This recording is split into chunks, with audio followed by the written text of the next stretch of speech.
pressure. I'm going to be level 6 because I want that extra bonus ability. Fuck it. I don't care. Level 6, everybody. Sure. Even better. Wait. Now I hear you on row 20.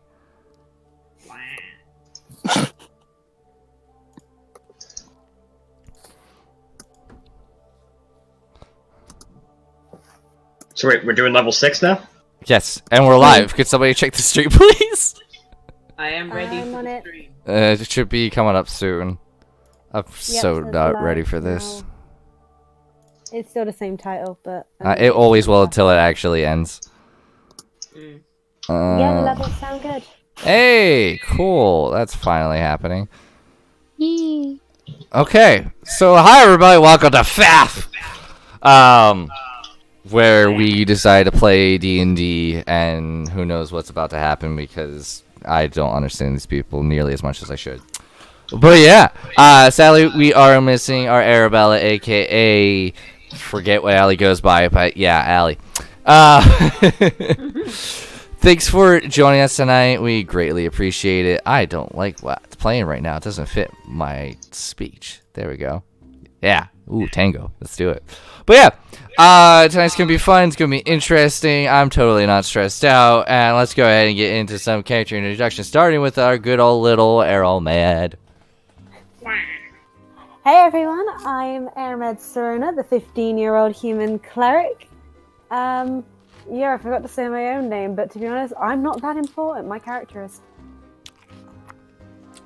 And that's bad. Well, hello there, everybody. It's me, your friendly neighborhood Ness, playing 13-year-old tiefling fighter Aspen. They're really not friendly, though. Excuse you. Okay. Anyway. Corval. Alright. Hi there, good morning, good evening, good afternoon, depending on your time zone. My name is Ellie, and I am Corfel Besservel, laughing at someone pouring water. Sounds about right. And then Maxwell. Hey! Yeah, peace! Going now. Bye everyone. No. I am Dusky. I am playing the Maxwell Belmont, the only Maxwell Belmont that I'm aware of.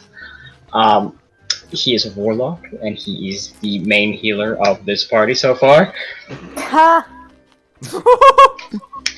Fight words. And I am your Dungeon Master, Asher Yachts, and Asher Kai, also known as Asher Y, who is in process of eating a pepper because he's a hungry boy. My apologies. But I will be your Dungeon Master today. Interesting fact about the Dungeon Master, I am totally prepared tonight, as I am every night.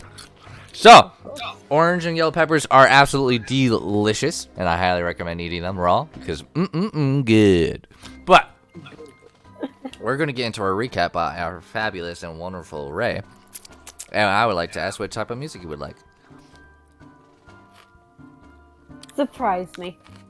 I'm flexible. Okay. Okay. Okay. Yeah, I got it. Hang on. Where'd it go? Is it gone? There it is. This one specific thing. Yep. And it's gonna be boom. Nope, never mind. Okay. Jurassic Park My theme favorite. not working out. So we're gonna do. Sure, I don't know what this is. All right. Love them bongos.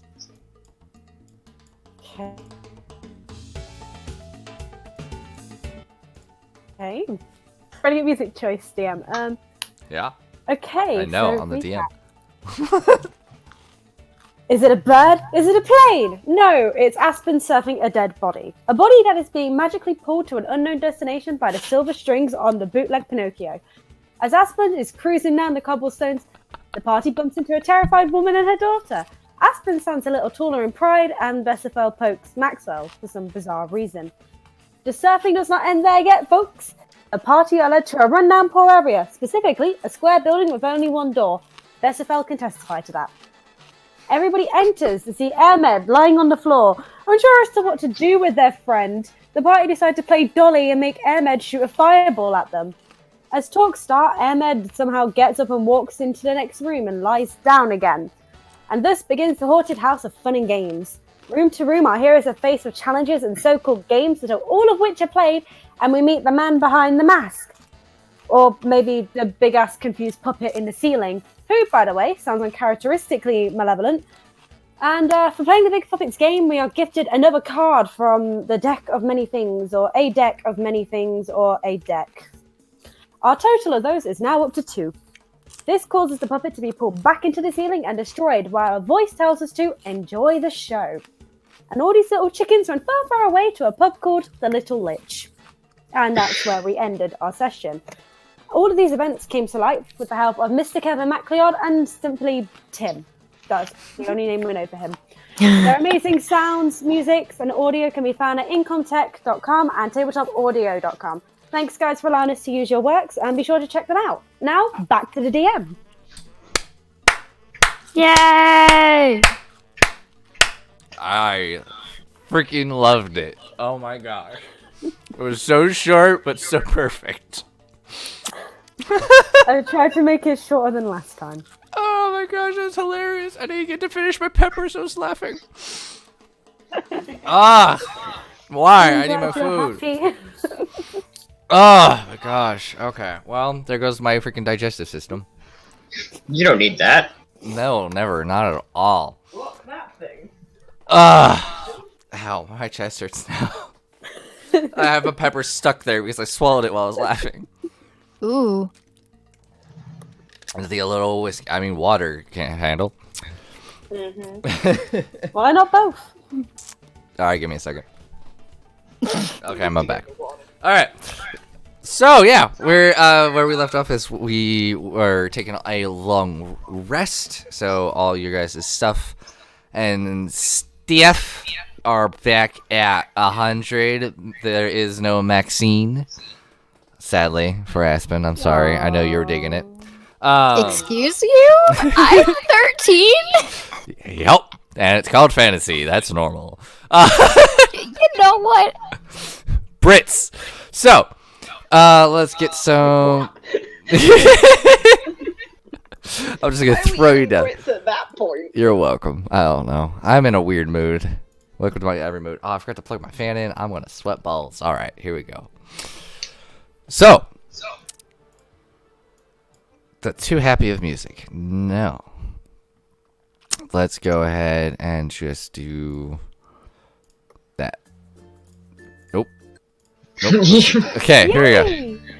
That was too happy of music. Happier music. You guys wake up the next morning feeling as rested as you could be, knowing that possibly the Puppet Master has come to an end, or something worse is coming. Either or. You feel a little bit better, your bones do not ache as much as the night before. It doesn't appear to be raining outside anymore.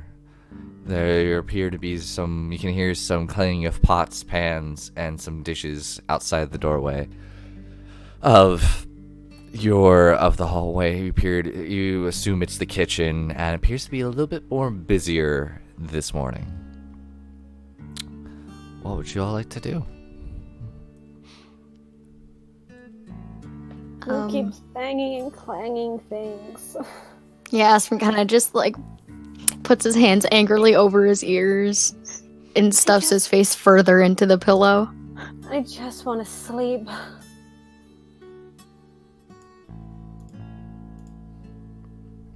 And you start to hear voices start to begin to chatter up, and the outside noise of the bustling city begin to arise and come through the window that you guys are sleeping near.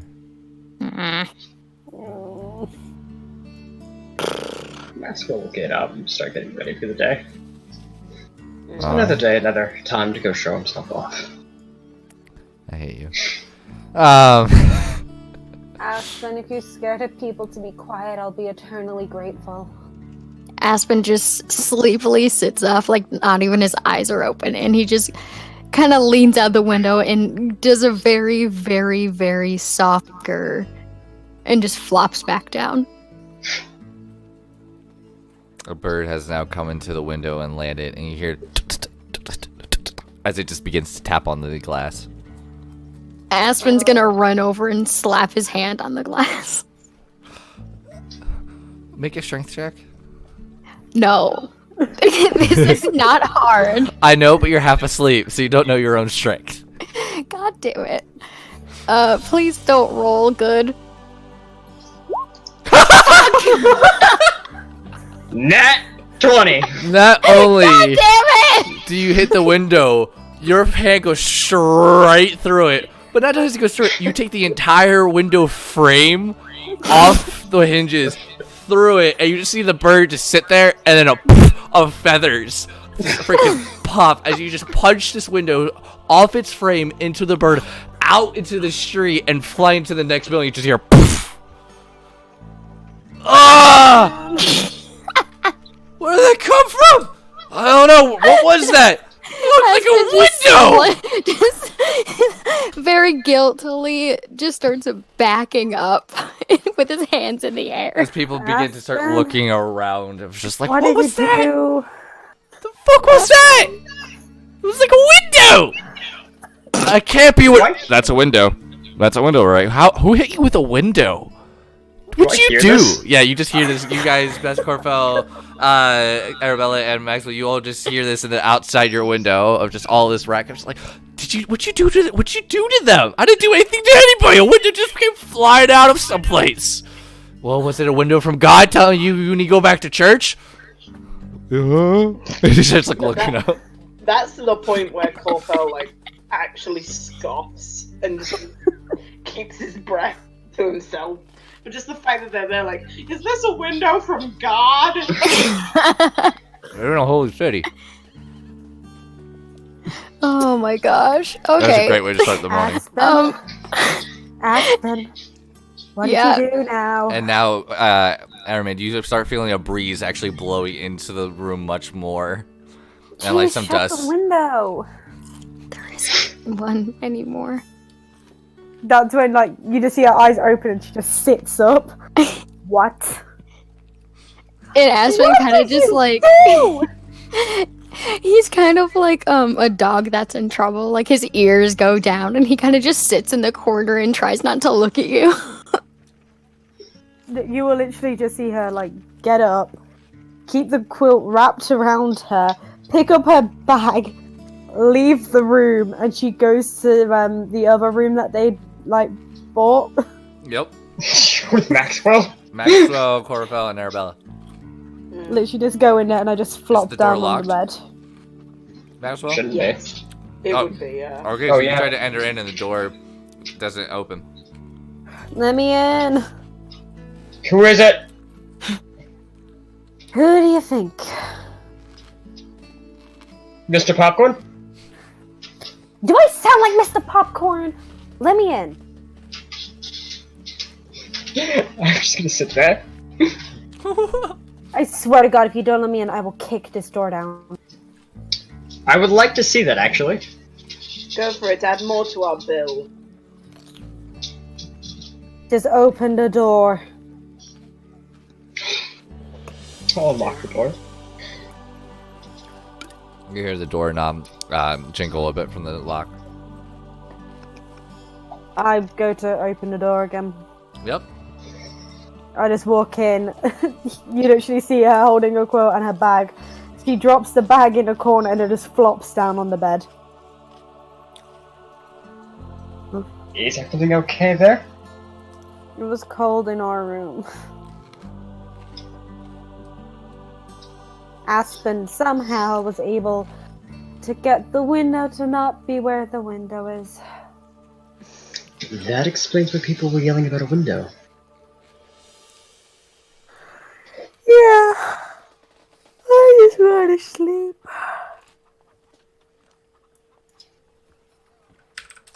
So, what's the reg? What are you doing?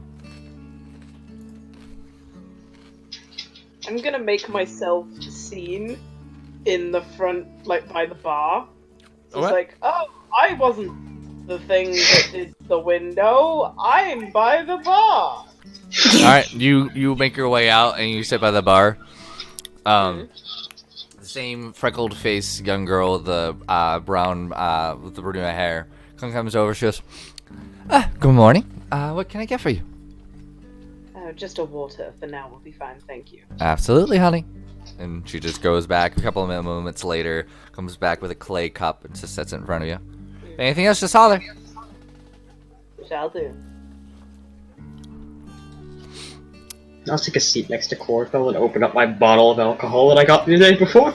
Jesus Christ, it's not even. Yep. This is a good, not it's even good afternoon. 10 in the morning, 11 o'clock maybe. Yep. Okay. So this is the first time. Am I feeling any adverse effects from yesterday? No. In fact, do you want this to be a whisper? No. It's fine. Oh, You slept the moment you hit your bed, Maxwell. And I should have described this earlier. My apologies. I was eating peppers. The moment your head hit the pillow, you instantly fell asleep. You had beautiful dreams of performing in front of a crowd with your family. Then the dream changed and you were with your friends again, and you were all just riding down the street on horses dressed in very fine clothing with a carriage of gold behind you. It was like almost all your dreams and just the warmth of the world and the wealth of the people around you all just seemed to be happy. And you slept perfectly throughout the night. When you woke up, all those like cricks in your back, the stiff arm, completely gone. You feel like almost like a new man waking up. No headache. Your skin feels smooth. Like your whole body just feels better. There's being like a woman does to you. I could try it more often, shouldn't I? Which I will ask because I'm not sure if I should start assuming this, but Corfell, are you doing your fiendish thing every morning or no? Because I would prefer you specify of me assuming, so I'm asking. Fiendish thing? Where you sit down and you see if there's any fiends within so many miles of you. Oh, yes. You do that every morning or no? Because I need you to specify if you do, because the times you don't, I'm gonna assume you forgot. The paranoia in him is too much. He does it every morning. Okay. Then you will need yeah, okay. Would you prefer this to be a whisper? Yeah. Let's make it a whisper.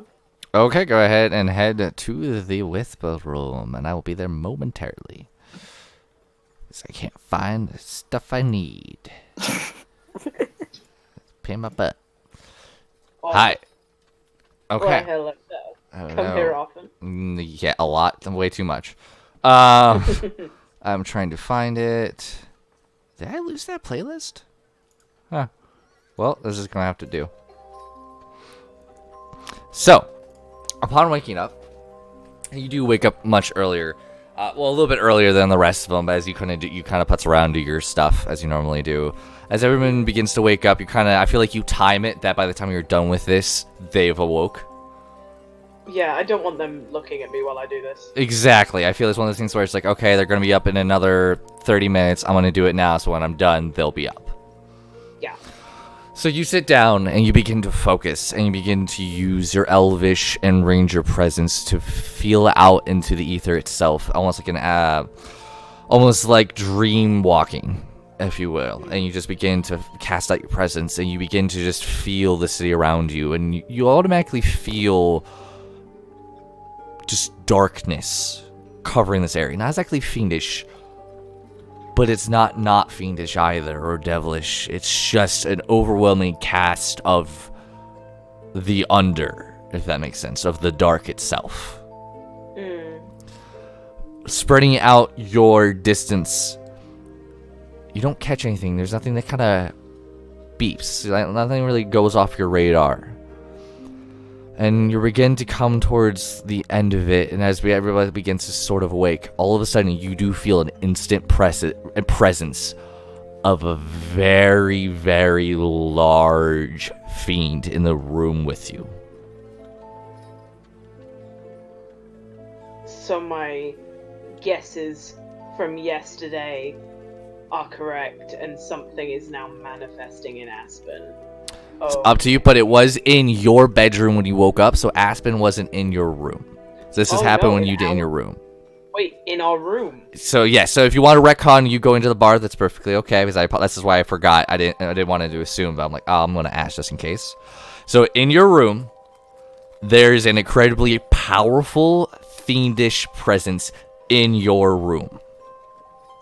Okay. So if you want to retcon going to the bar, that's okay. Just let me know now. I'm not going to retcon going to the bar. Okay. I just take very much stock of... Well, because while they're having their moment with Aspen, like, Mm-hmm. knocking out the photo frame, I'm just taking stock of the room Okay. and being like, okay, who's in the room with me? What's in the room with me? What's giving off this fiendish presence? Okay, it was coming from beneath the bed of Maxwell. Okay. And now that you've walked out, I'm going to say you did all those things, they begin to wake up. And with all that taking in, you've walked out, gotten a glass of water to kind of cool off. And now we're at the presence. Yeah. So we'll go back to the general room, and you can do as you wish from there. Okay? Okay. Okay. Okay. Welcome back. Thank you. I'm glad I did that as a whisper. Yeah. How did I lose an entire playlist? Magic. Well, first, you make a list that you can play. The second, you accidentally hit the delete button. No, I just named it something else, and I didn't realize I named it something else. Good job. I thought I named it dark, and I just named it horror. Oops. Sorry, Dyslexic. enunciate? Blah. So, Did you name it horror or whore? what yes, do you guys all like whore. to do? I heard whore. Yeah, that's what I heard. It's horror. Yeah, I named my playlist for. I almost had a playlist wouldn't called that, put it actually, past. because of I Faye and wouldn't put it Stacy's mom. past. So, I almost. Stacy's mom has got it. Yeah, So, game that we're playing right now, what are you guys doing? Finding Stacy's mom. okay. I assume that because I have been left alone with Maxwell's still there. Arabella. And Arabella. Maxwell's still there. Yeah. No, Maxwell went out to the bar, didn't Did you? he, so? Yeah, I went out with Oh, my bad. Did you want anything to drink then? She would have asked you as well. No, I have a bottle of Oh, yeah. terrible tasting alcohol. How was it last night? I haven't tried it yet. Gonna drink it this morning, or at least just some. Get a nice buzz going. Good on you. And she goes, if you need anything, just holler. Will do. If you So need I'm menus as well, assuming- just let me know. Go ahead. I'm assuming that because I've basically been left alone with Arabella. Arabella, that I pretty much won't be sleeping, so I just eventually get up in a huff, get dressed, and ready for the day, and then just go downstairs. Yeah, she's just kind of staring at you, like, okay, you're sleeping. So you've had 8 hours. You know, like... I like how I wanted to spell roof, and I spelled stone instead. What? That's Yep. close. It's called dyslexia, s- everybody. I can see where you made the mistake. Like you just need to cross that Q out of there, and you're fine. So what's everybody doing before I start kicking asses? When, I'm When reading asked- my book. go on. I'm reading my book, and I'm sending a message to the guy whose name I shouldn't forget that did. Yeah, I know. You're bro. I get you. Well, not my bro, but yeah. Her Wow. Oh. Okay. No, Ellie's more along the right terms with Boo. her BB. Anywho, think of what you're gonna say, Right. Thank you. and we'll come back. You let me know when you're ready. Thank you. Yeah. Aspen, what are you doing? I'm hiding under a bed. Okay, you're just remaining there. That sounds fine to me. Yeah. I thought you were just something else right now. That's okay. I'm just waiting for everyone to go downstairs, and then I'm just gonna slightly saunter Okay, I would it's be like, there's no nothing's downstairs. going on. It's on the same floor, just to make you aware. Mm. Same difference. I'm just gonna saunter into the room. Don't want people to say you didn't say that, DM. I'm like, well, I did. Anywho, But you did, DM. so, No. yeah, go ahead. When Maxwell comes to join me, I grip your elbow firmly, like enough to get your attention and be like, what I'm about to say is serious, but not enough to hurt you. If you're trying to get my attention, the best time would have been last night. I give him a look, just like, no. Just give Corafel a small smoke. What's up?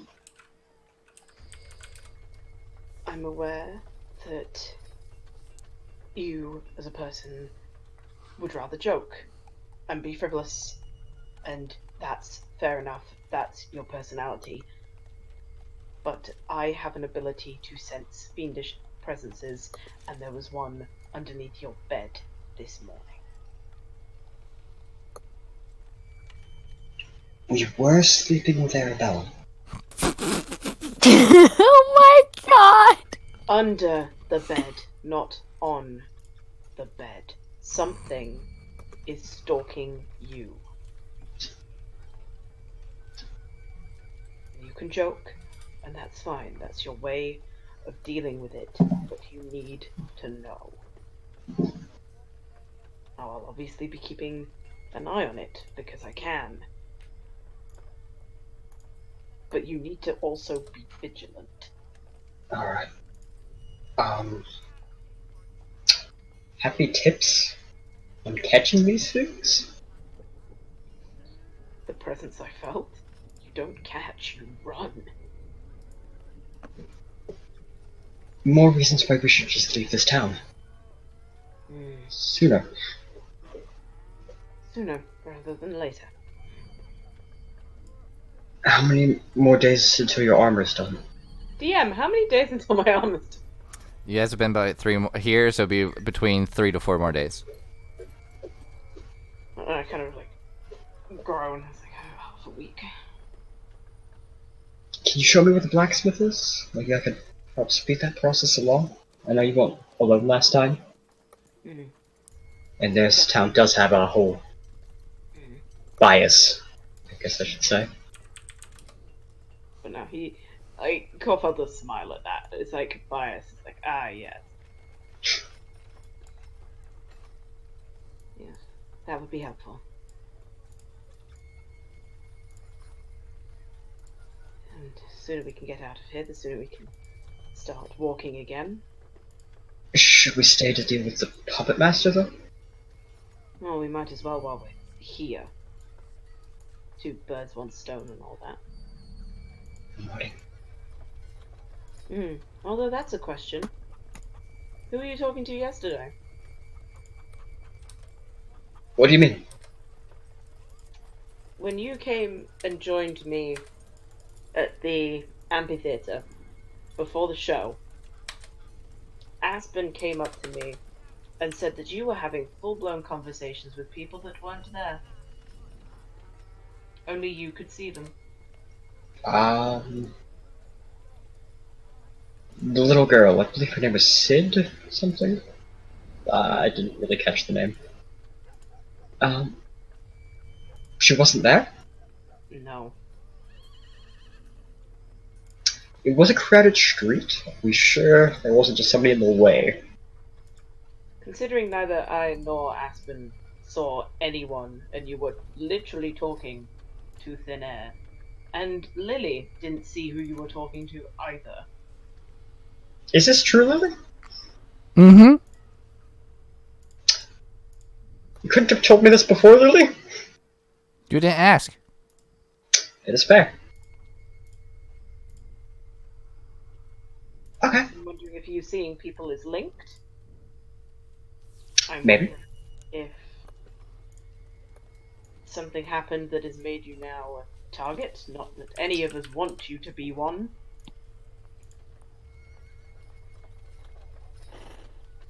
It's just something to take with a grain of salt. Since we've got to this city, my sense has been blurry. That's not good either. That's one of the reasons I went to the church. I wanted to know if it was something to do with the high intense holy power.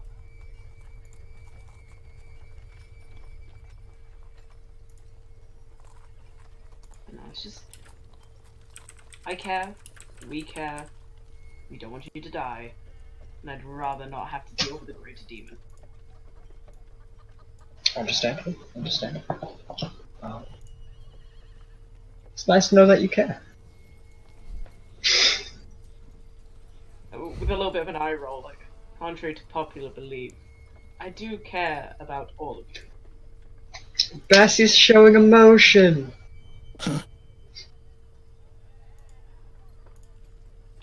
And there's the emotions gone. I play gag. I put the finger in my mouth and just go, "Bleh." Thank you. For making me... I'd do it for any of you. Would you like some? Oh god, no. Suit yourself? No offense to you and the offer, but that alcohol smells like shit. I can fix that part. The taste is the best part, though. Do you try it? No, I politely decline. Okay. Maxwell, do you try it? Yep. Make a con save. Oh, yeah. You have every alcohol they had mixed with that. So, what'd you roll? A 7. A 7? You can't keep it down. In fact, when you drink it, you have part of it, and it just comes straight up. Make it roll a d4. If you roll a 1, you do it to yourself. 2 was going to be your to nothing. 3 was going to be Corfel. 4 was going to be on another patron. Oh, no. Corfel, you have some alcohol spat up onto your pants.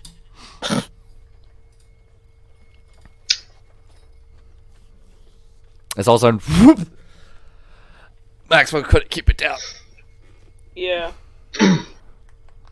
There's a moment of silence, and it looks like Corfel's really pissed. And he just turns to Maxwell and goes, "If you wanted me out of my clothes, you should have just said." My cat just snorted in his sleep. I'm I'm sorry, that's why I was laughing so hard. Oh, That's gosh. beautiful. You know what they say, Cornfell. Actions speak louder than words. And I will use prestidigitation to clean up the majority of what I spit out. Yep. Oh my god. Easy enough. With a little snap of the fingers, it's cleaned up. Oh my gosh. Are you okay? You need to stop sleeping on your back, you weirdo. What's everybody doing? You slowly see Aspen emerge from The hole. from the room.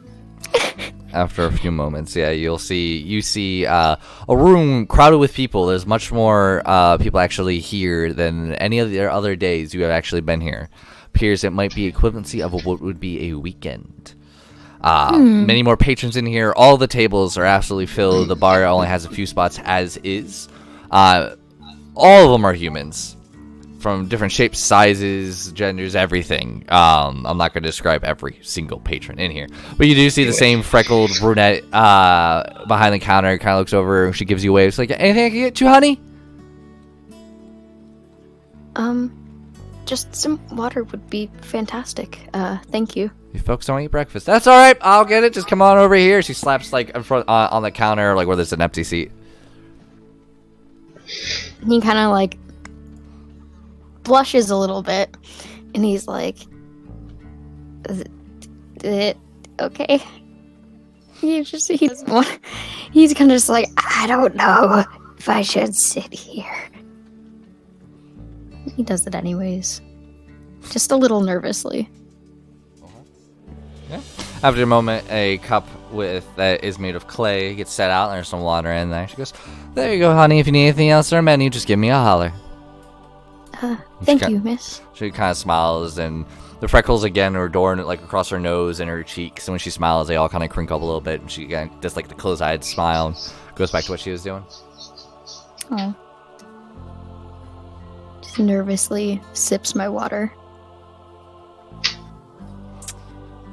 Arabella will begin to come out, and she's gonna get a salad and some water, and she'll sit down next to you guys and goes, "So, how did everybody else drink? Sleep?" It's fine. Everything. Drinking? Yeah. Sleeping? I slept fantastically. I'm glad one of us did. It was a rough night for me. I don't know about the rest of you, but I really didn't sleep well after all that stuff last night. What happened last night? The whole puppet thing? You don't remember? Oh. Oh no, I just didn't know if you were referring to something else specific. No, should I? Did you have any bad dreams or anything? I mean, it was really scary. Yeah, I had a few about puppets, the whole string puppeteer. I was afraid, it was really scary.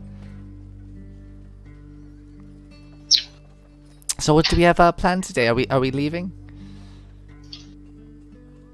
Not yet. I'm gonna go head to the blacksmith with Chlorophyll. And you guys have any plans? Want to do anything? Take a look around the city, maybe? I think I'm gonna stay here, make sure our rooms don't get taken, and I might try a thing or two just to see what I can do. Might try to see who's in my head. Dustin gives a nod. I don't like losing control, even though it's worked out these past times, but I'm sure it's scary, so I want to see what he's doing. Is it he? I think so, yeah. I think. Last time That's how everybody refers to him. last time we talked, it was more of you. It was more me? Yes. I don't remember a lot when it goes down. But I mean, I really do feel pretty badass. I kill a lot of people that way. A lot of them were innocent. Yeah, well, we just don't talk about that part. Sorry, I'm really working on my chaotic alley.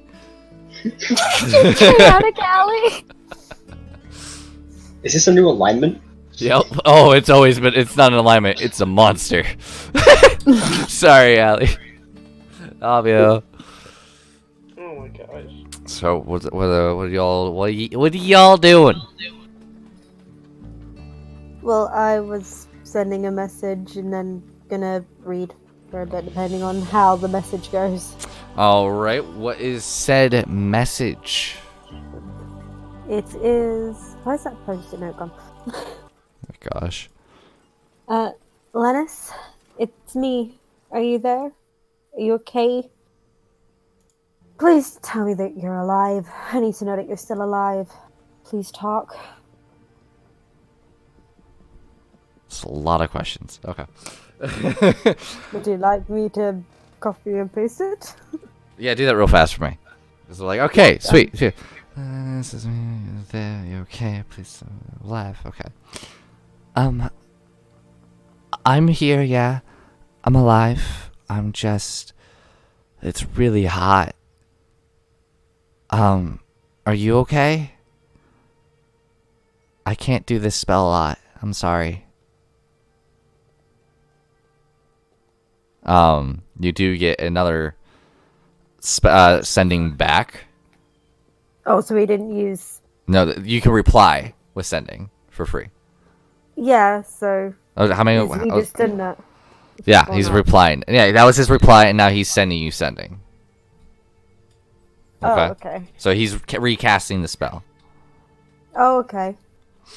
So you all of a sudden, because I love describing this way. You feel in your mind. Your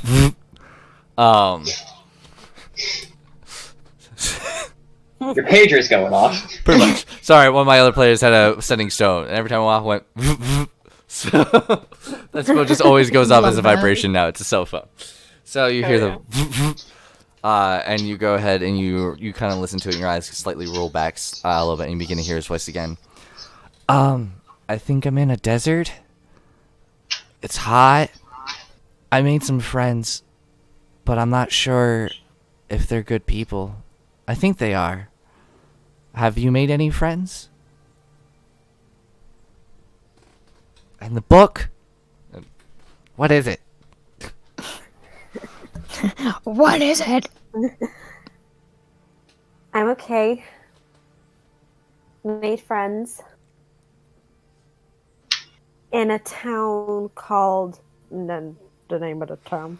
Okay, so that's gonna take up 5. That's good. What is it? It's Shade Mountain Empire. Shade Mount Empire. So that, yeah. So you use 3 more. No, I'm on 11. So 11. Yeah. No. Yeah. Are you? Yeah, 12. Yeah. You're on 12. I thought. I'm on Keep 11. I going. counted. I'm not worried about it. Keep going. Book is diary. Secret pen spine.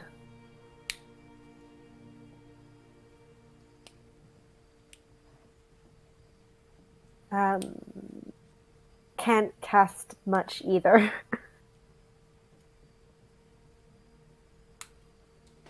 And I think that's the 25, or have I Yeah. got 5 more words? I'll give I you lost 5. count. If you need 5 more, I'll give you 5. I'm not worried. Speak in broken common. Keep me updated. Your location. Okay. You get another sending back. I'm glad to hear you're okay. I miss you. I hope we can see each other again. Stay strong. What's the god's name again? Ian Hover? Cat. Ian Cat be with Ian Cat with you. Because he said be with you. May the force be with you. We'll see each other soon. God, you gotta try and count out the words as you do this. I know, it's hard. We'll see each other soon. The Anket be with you. I miss you so much.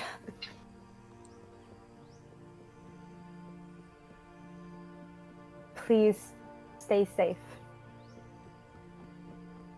4 more. Oh. You don't have to use it. In book, right. There's no response from that.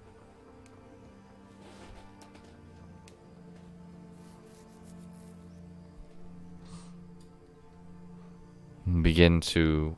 What book are you reading? I was reading the quest book. Quest book? Which quest book? What did I give you? The A quest story book? thus far, the one she's been writing. Oh, okay. What did I give you? A quest book? What the fuck? Notes. Okay, so you're writing, not reading. Or are you doing both? A bit of both. Okay. To see if anything else is like cropped up. Nope. If the pages are fully Make an like, investigation check. regrown. Make an investigation. 7. Yeah, looks you can't. It doesn't appear to be anything new, strange. The pages have almost fully recovered. And I just write about like what happened the past few days, and just like about the conversation with Lennis. Okay. Easy enough. You take the time to do this. I'll say while the group was outside talking, getting their water, and whatever the hell Maxwell had. You take the time, and when their conversations have finished, you come out about this time as they're discussing on where everybody's going to be going. And you can see again the bustling town now in the tavern itself. And your group by the bar. I go over to the group. Easy enough. So, what are the plans for today? Aspen kind of just shrugs. Okay. Well, Corporal and I are going to the blacksmith. Okay. Do you have anything you want to do? We haven't seen much of the town. We have been pretty, I'm kind of fine not going into the town. Last time I did that, I got robbed. That's because you started handing your things away. Handed out copper pieces, but okay. Do you know what I could really do with some breakfast? Does anybody else want anything to eat? Aspen kind of like slowly raises his hand. Don't you need to repair a window? Slowly unraises his hand. That reminds me, I do want to bring a basket of apples back to that part of town we were in. Oh, yeah, that's a good idea.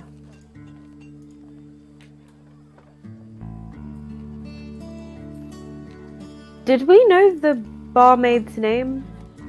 You guys never asked for it, technically.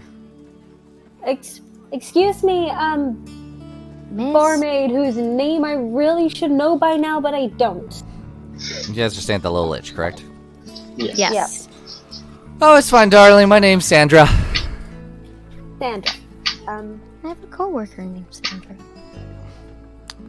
Well, I technically pronounced it wrong, but I'm going with Sandra now. It's supposed to be Sandria, but you know. Sandrea, that's it. It's not Sandra, it's Sandrea. Oh, she has a both. Yeah. Yeah, sorry. Sandrea. I have a sister named Sandra. Okay, Sandra. You can call me Sandra if you prefer. What do you have for breakfast options? Breakfast shops. What the hell is that? A freaking accent. Typically we serve mostly the same thing. I'll go ahead and grab you a menu, and she grabs a menu, which I just have posted. And if you hit open original, you'll be able to zoom in a little bit more. Thank you. Yeah. Sorry for the fantastic fans, but I cannot make it where you can see. It's too big. But I can throw, if you don't see anything on there, I can throw some eggs and bacon on there if you prefer.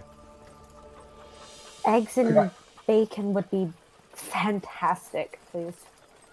Can I get, like, some eggs and bacon wrapped up to go? Like to go? Yeah. Yeah, quite a few actually, because we're going to be pretty busy today, aren't we? We're going to need all that energy. Say 20 portions? Oh, okay. Sure. I would say that would run you about 2 gold. Sure. And she'll put 2 gold on the table. Thank you. Yeah, just give us about 20 minutes to cook all that up, and it should be right out. Sure. Do you ask, if you don't mind, if you could bring back the napkins? Sure. Can we get that without the napkins? That's kind of all I would have to put in. Oh, wait! And then that's when she goes into her bag and pulls out, like, her mess kit. You can chuck it in here. I could fit maybe 2 portions in that. Sorry, honey. Really? It's a mess kit. Do you know how small those are? I thought it was still kind of... I always thought a mess kit were like the 2 metals, like, within each other bowls. Yeah. Things. Am I wrong? I'll show you. I'll show you essentially what you will have. Hang on. Keep role playing, and I'll get it for you. So keep going. Okay. Okay. Does anybody else have anything? May I please have a portion of fish stew, please? Absolutely, honey. Yep. Raise your voice. You have a good voice. It should be heard. Ashton kind of like, you could see a blush slowly start to crawl from his neck up his face. Yeah, she just continues to do what she's doing, just seeing how you guys wanna take your stuff. I just kind of put a dismissive hand up, but give her a smile. It's like, I'm good, but thank you. That is essentially the explorer's pack that most of you will have. Okay. That's a really well drawn picture too. For I'm gonna see if anybody. I'll find it later. Anywho, if you want to buy the napkins, we could do that. Sure. How much for the napkins? For all of them, I'll say another gold piece. Maxwell put a gold piece down. There we go. Sorry, I don't mean to try to get more coin out of you. It's just the house rules. No, I understand. Give us about 20 minutes. We'll be able to get that out there for you. All right? Sure. And if you need anything, my name's Andrea. Please just give me a shout. Aspen gives her a thumbs up. She wraps a towel around her neck and begins to run, kind of walk past you and start helping out the other patrons that are in this room with you. Is there anything you wish to do in said 20 minutes? Are you planning on going there, Ahmed? With these other rations of breakfast? I will go there. However, I will literally just go with this. Aspen, can you go with Ahmed to make sure she doesn't get ransacked again? Aspen kind of just chuckles and nods. Okay. So we have Aramid and Aspen going to the district that they once were in with the Puppet Master. And we have Maxwell and Corfo going to the blacksmith. Mm-hmm. Okay. Who would like to go first? Okay. Corfo, Maxwell it is. Fair enough. Alright, so you guys are heading back, to the armor. It takes you a little bit. You've been there before, Corfel, so it doesn't take you too much time, but it's still a distance away of at least a good 30-45 minutes. It's a big city scattered about different areas.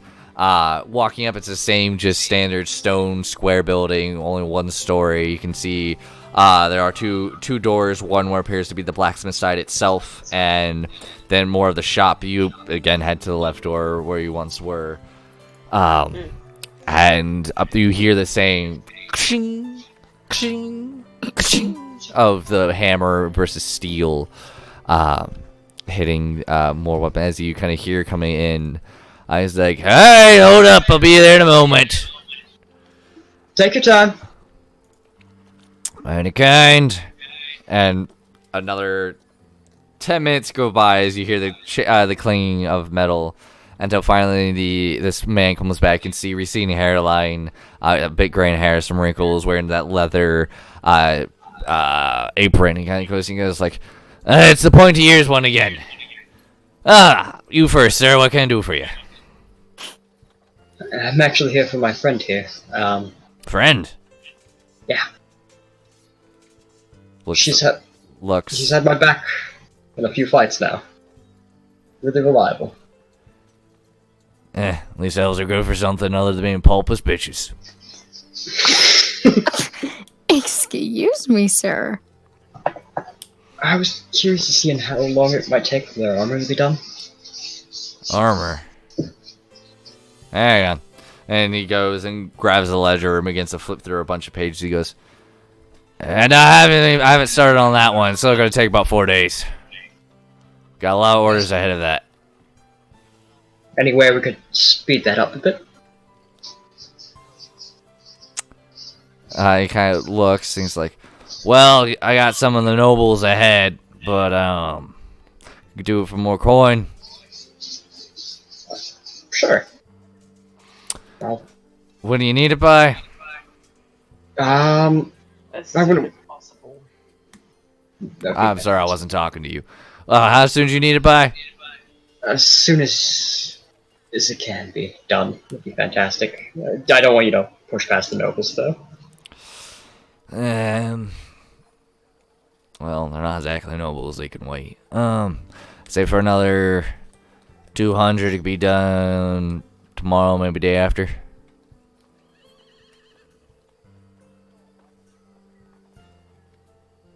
Okay. Sure. Puts a hand out. Reach into my coin purse and I'll pull out 200 gold. Put it Okay. into his hand. Okay. He looks at it. You see his eyes wide. Like, wait, you're actually giving this to me? Like you could, just an overwhelming explanation of like, wait, yeah, oh, okay, and he's like, oh yeah, give me a moment, and he like goes and grabs a stack, begins to push it, and I'm like, thank you, sir. I'll have it ready for you tomorrow. Thank you very much. How long have you been in business? It's a mighty fine place. My father had it, and his had it before me, so I'm the third generation of this. It's welcome to my family shop of the hammer and the furnace. Alright. Are you interested in any of my wares? And I've got a few specialty items that might be up your alley. I spent a good bit of my gold right here, unfortunately. Fair enough, sir. I wasn't sure if you'd be wanting this handy dandy. He goes out and kind of like this dagger of venom. I would love it, but unfortunately I don't think I could afford it now. Maybe even a crossbow heavy one or a ring mail possibly. Actually, speaking of crossbows, I'm gonna pull out my own crossbow. Yes, sir. You think you could sell this? Sell it, or do you mean buy it? I was wondering if you could sell this. I mean, I could sell anything. I could sell a stone to a beggar. That's fantastic, then. Well, Consider this a gift. Oh, thank you, sir. I do appreciate your patronage. No problem. I'm just gonna hand him my crossbow. Okay, he takes the crossbow. He goes, you're one of the good ones out there, sir. I mighty appreciate it. I do appreciate your patronage and who you are, and even helping out the lowly elvish folk. It's good on you. I just have a wonderful day, and I believe me and my friends will be back to do more business. Glad to hear it, sir. You enjoy this mighty fine day. Let Torm be with you. And with you. Don't. I hate you. Star Wars quotes. I say I hate you guys a lot, don't I? Just a little bit. It's just a sign that knows we love you. Yeah, pretty much. Yeah. So it looks like you'll have it maybe by the next day, if not the other. So, where are you guys heading? Respectful head nod as we leave. He ignores you entirely. He just goes right back. Of course he does. Yeah. Sorry. No, I'm aware. But where are you two off to now? As soon as we step outside and we're out of the view of the dude, I go into my coin purse and pay Maxwell the 200 back. Oh, thank you. I have spare, and if I'd have asked for it, it would have been 300, maybe even 400, so consider it a discount. You didn't have to do this, you know that. Do what? Get better equipment? Put up with racism? I was talking more about paying me back. Of course I do. And then I make sure you take the money. I will take the money. Mm-hmm. Yeah, and Maxwell, like, you look into Corfel's coin purse. It's not made that much of a dent.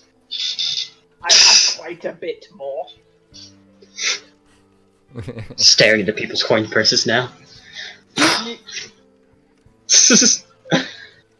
Okay. Well, should we go make sure Aramid and Aspen are okay? Definitely. I don't trust them in that part of town. Wow, thanks. Do you trust any part of town? This town? Some of the churches. That's a lot of the town then. That's a lot of churches here. That's why I said some. Would that carry on to the district? Okay. So you guys begin to head off and you're heading back to the district that the other two of your friends have gone.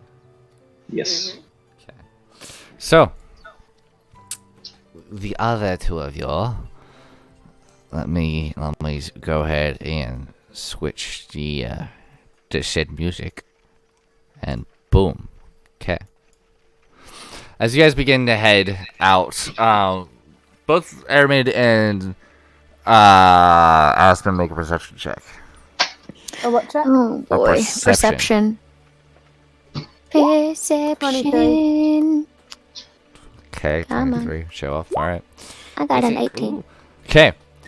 Right off the bat, as you guys step out of the tavern itself, you begin to walk down the street.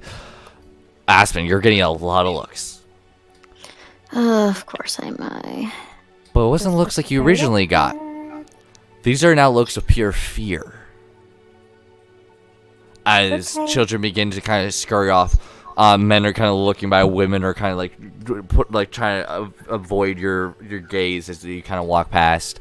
As you begin to walk a little bit further, you hear a child go, "Extra, extra! Read all about it! Demon plagues the streets, riding dead bodies!"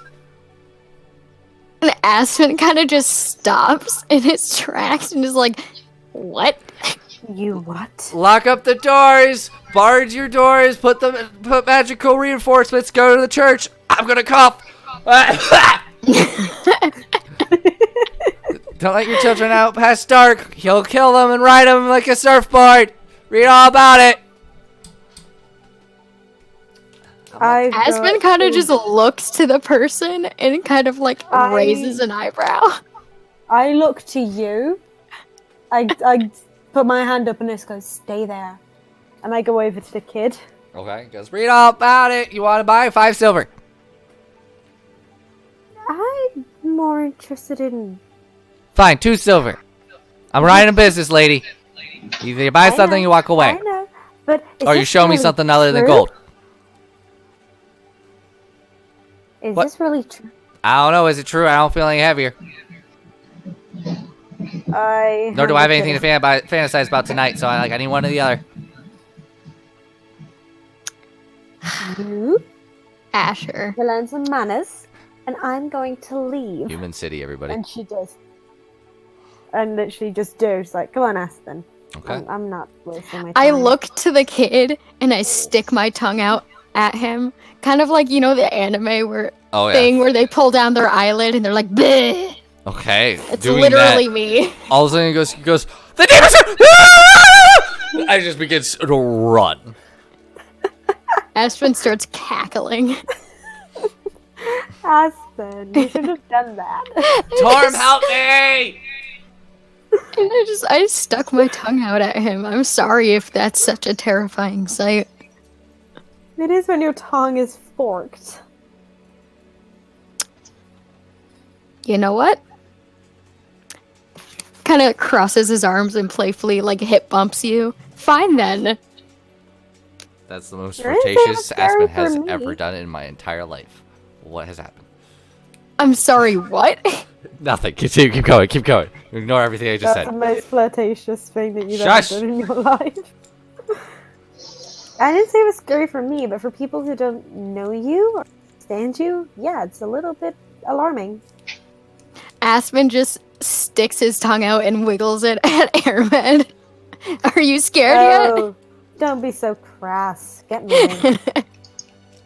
And he just kind of like chuckles. It's like, scared? Huh? Huh? Huh? Kind of like. I kinda feel like- like you just like go back to him and like pretend to like scare him. Like just go boom. Like, oh no! Puts his hand to his head and like kind of playfully swoons. Be still, my beating heart! Get moving. He just chuckles and follows after you.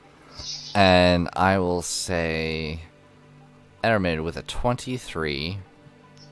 Why can't I find it? Give me a second. There it is. With a 23, you also see something. What do This I was actually see? behind the kid. And now after this kind of conversation, you kind of look over more. You see 3 wanted posters. Okay. Do you want this to be a whisper? Sure, I'll be that horrible person. I already know where this is going. Okay. Hello. Hello. You see 3 wanted posters. One of Okay. which appears to be of a young woman. Long brown hair pulled back into what appears to be like a ponytail with 2 strips of hair curling down around the back of her cheekbones. She's wearing would be like a tunic with a bunch of leather straps all around, like kind of chest, holding like different blades. You see on her back, you would see like a what would be like a bow staff with like a blade on the end. It would be like a halberd possibly or a glaive.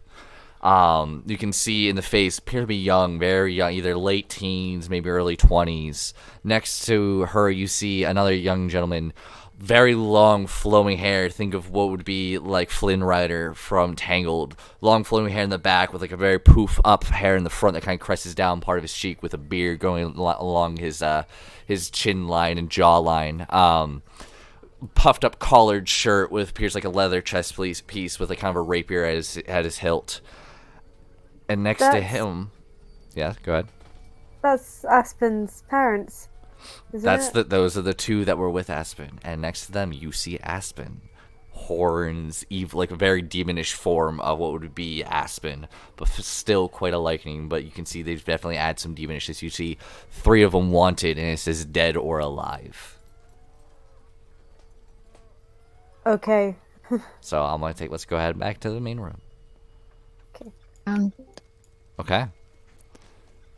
So what would you like to do? Aspen, keep your head down.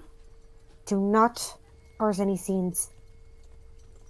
Kind of just raises an eyebrow.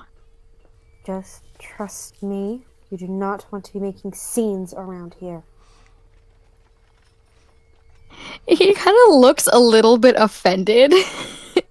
Like, There is a going wanted- from like joking and jovial to being like, stop causing scenes. He looks a little offended. There And are kind of just like wanted looks back signs down. over there that had your name. Well, not your name, but your face on it. It's slightly more demonic. And your 2 friends saying wanted dead or alive. And now you can see off through a window would be behind that shadow. Those ones calling out. You can see 3 wanted posters, very old. Appear to be like half hanging there, but still there, just the same.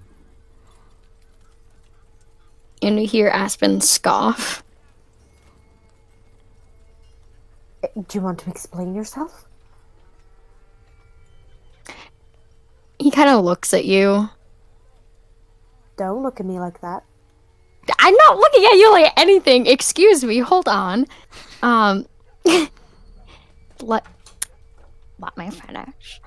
Kind of looks at you.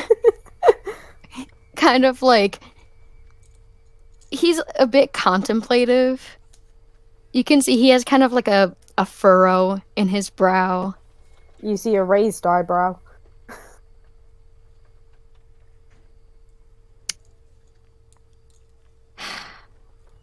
I'll explain later. You can see he kind of has a more solemn air to him. Kind of. You can see he doesn't really want to talk about it, but Oh no, we're talking about this later. And kind of gives you a nod and pulls his hood up. And I suppose we carry on. Okay. Takes you about an hour and 45 minutes to 2 hours to walk to this next area. As you begin to leave the more heavy traveled areas, you begin to hear the sounds of the city draw back, and the crumbling town begins. This city doesn't even be a part of the city anymore. It's almost as if something came through and just wrecked every building. The walls have holes. The roofs are caved in. The stone's not even like set anymore. They're just rocks that were thrown there to fill up holes. Welcome to PA or Ohio or any of the other areas. But hey, everything here is just overgrown with dead vegetation. Stones ripped up, cracked, buildings crushed. Walking further, you can see actually where trees once stood, and they're here just charred. Now that it's not dark or raining, they're getting a much more grander scale. Looking around, this is a huge once like a big district, and it's just crumbled. Like there should be some towers here. There should be some couple-story buildings. And there's just none. There you see some that are slightly standing, but like the third story is just half broken down. You can see stairwells that are just hanging, ladders that have just broken, bunch of char marks everywhere. You can see where it almost looks like somebody took a giant club and just swung into a building, and you can just see it crack. And if someone just blew on it, the whole entire building would fall down. God, what happened here? There are streets. You can see poles that were charred and the wood just kind of half on there, and you can see like a sign that says like hollow, and like it looks like hollow something. The other one's just saying like something district. It's just all charred, burned out. Like this place has been forgotten. You can still see far off in the distance, not too far off, but a couple hundred yards of just the large stone gray wall just surrounding this entire city. Now you can see towering spikes of like guard towers out in the far distance, and same above the head. It's just that overcast. Walking in a bit deeper now, you're like almost like in an open field, but an open wasteland of just a ruined city. You can hear a scream off into the distance. Some stones rumble behind you as if something was moving into a building. You just feel all around you you're being watched. You walk a bit further. Are you guys trying to get back to where you once were? I think it's more along the lines of if we see people, Okay. we'll just kind of like Give them food. Both yeah. of you make perception checks. God. 20. It reminds me of that one scene in Avatar where Aang comes across the forest that was burned down by firebenders. Definitely. That's a 9. That's right. Great job. You're just taken into this, like, Aspen, you've grown up in cities, and you've seen some ruined areas and, like, low-end districts, but nothing like this. Like, this looks like something came in and said, I am going to demolish this, and no matter who's here. You see Aspen's ears kind of come down, and he looks very distressed, very upset. Doesn't really say anything, but you can tell he's not really there. She just kind of reaches her hand out and puts it on your shoulder and gives it like a reassuring squeeze. You can see him kind of like not start, but he kind of like twitches and Okay. kind of looks back at you and puts his hand on top of yours. Gives you a slight smile. I'm right here. It's fine. Looking around, you guys almost glisten like a beacon, just because of how you're dressed, even with your darker clothing. you still stand out. And with your 20, non-natural 20 perception, you... Oops, I didn't have the chat on there. Sorry, everybody. You see like one of those burnt trees that just have no leaves. It's like half cut down. You actually see with that, you can actually see like an engrave of like a heart and then like an initial with like an arrow kind of going through it. And it's just like, it's almost like gone. It was so hard to see. You just see it kind of passing by. Looking around, you do see appears to be one humanoid on a bench, like sleeping below it. It's just like half kind of broken. You see he's made some sort of stone hut mixed with like rubble and a bunch of other stuff. You can just see like a black blob just kind of laying there with a bunch like the cloths all wrapped around him. Because I'm guessing all of this stuff are like wrapped up in like the individuals, aren't they? In like the It looks like one They're individual. like little That's care the word. packages.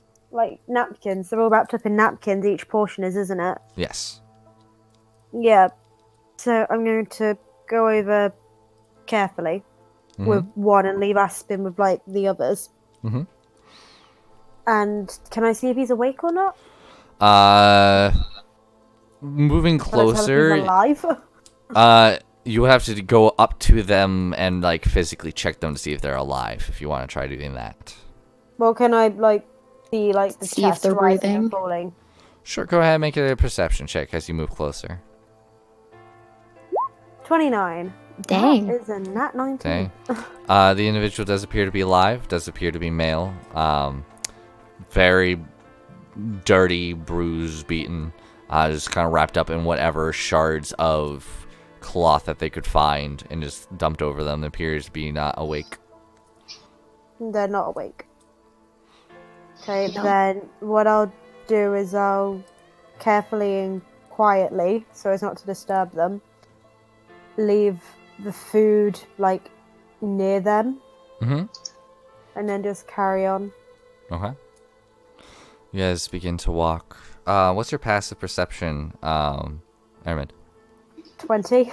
20? You get about 75 feet away, and you hear pitter-pattering of feet. You turn around, and you see a small individual run, pick up the napkin, and take off. Do you know what? It's a kid. It's. I'm not going to argue with a kid who's hungry. Okay. Aspen goes over and puts another napkin back, but this time like puts it in the person's like stone hut. Make a sleight of hand check. Oh god. Something I'm surprisingly good at. Hey. Oh. Yeah. And with that, it does appear the individual has woken. You slide it in there, and you begin to walk. I would laugh if they would have woken up. What are you doing? I'm putting food in there. I don't believe you. I have all this food. Do you want it or not? Walking around more, you begin to spread out the food. You can see individuals sitting there. You can see some of them awake as you begin to hand it out. That you just hear, thank you. Like their voice is even with them. Oh. Like you can see they've lost everything, and you get the idea that people around here are waiting around to die. Like they are giving up. There's no beggars. There's nothing. They're just waiting around to die. Like when people start seeing that you have food, nobody's coming up to you. They are just, again, it's the exact opposite of what you had before. Now that people are seeing you do this, like in the street where people just started to mob you, people just wait. They're not even waiting. Like, oh, I hope you come over to me. They just like are just sitting there. Like death might take them at any moment, and they're just waiting for it. You begin to hand them out, and then you come to this wall and you can see there's a elderly woman. It's gotta be like fantasy times 50s old, like 40, 50. Like you're lucky if you live that old in medieval times, just because of disease, especially this. You can see very old graying hair, just scattered, very like just blotches of hair, as if like somebody just went in and ripped out the rest.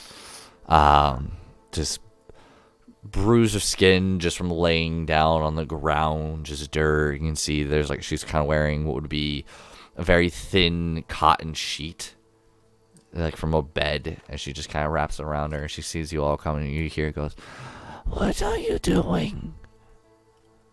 We're handing out food. Why? It's not a lot. My child, why?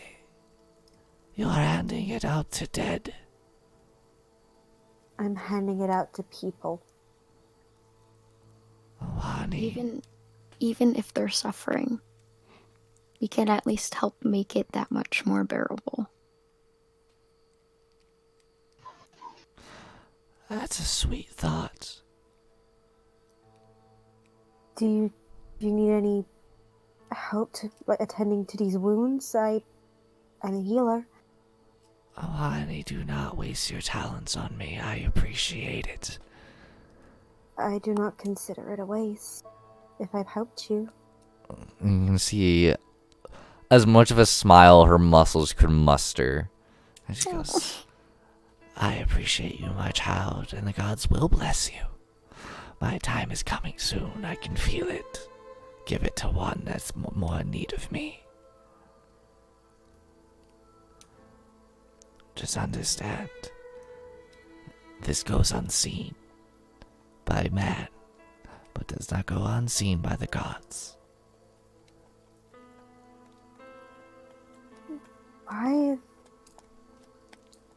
Why does nobody help you? Why does not all the churches help? You don't know this district, do you? I'm afraid I don't. Your accent is new. You are not from here, are you, darling? No, I'm not. I'm afraid to say I've lived kind of secluded from the world. If I may be so bold, she looks to you, Espen. Do you come from the Purgatory's Arrow? From the where? Purgatory's Arrow. The mountain to the south. The reason the shadow is above us at all times. Didn't we come from the east? You came from the north. I am dumb. It's okay. South No, is I the forgot to. desert. You came Gotcha, from the gotcha. northeast. Yes. Yeah, you came from the northeast.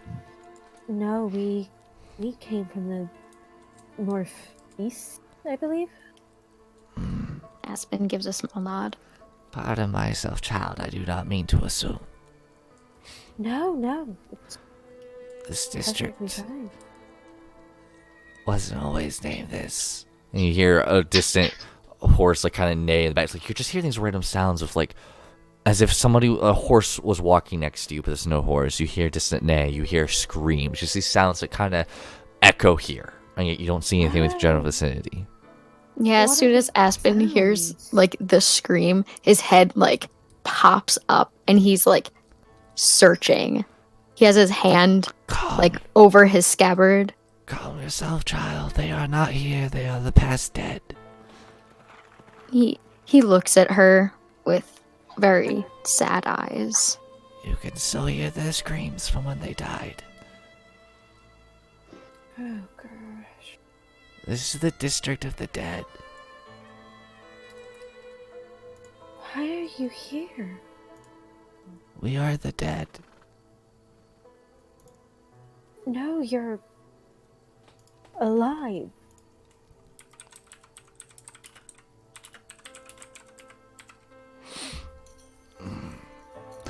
Not in the city's eyes. You see Aspen's face kind of like scrunch up. I think the city needs a new optician. It wasn't always like this, but there was a scorcher. A what? A scorcher. Oh, I'm sorry.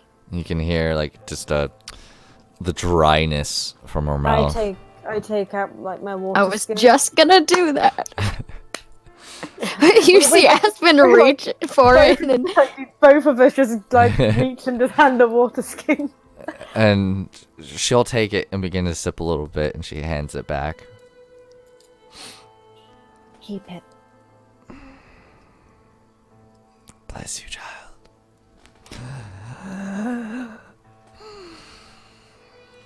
This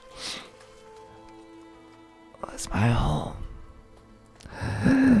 This was where my family laid for years. We worked the lands. We were happy. We had children, grandchildren. The sun shined high. It was a beautiful sight. It was a beautiful district. We were the district of the flower. We grew beautiful flowers within the city. It's okay. Just don't push yourself. Aspen kind of like puts a hand on her back and kind of like rubs it up and down. You feel skin and bones. Oh, There's zero muscle. There's zero, and it is just like a bone sack. oh. And then one day, fire, darkness, screams arise. It came so fast. The gods tried to help, but nothing could be done, so they sealed it off. And we burned. And it burned and burned and it burned and it burned for weeks. Felt years, maybe, I don't know. Until this, the district of the dead, leaves. It lives, it flourishes, but not of the living. Does nothing grow here? The sounds grow louder every year. You see Aspen kind of like sit up and kind of turn his body away from you guys. He kind of just stands there staring at the ground. You can see like his hands are balled up, like his knuckles are pure white. You can just feel like anger and like resentment just pouring off of him.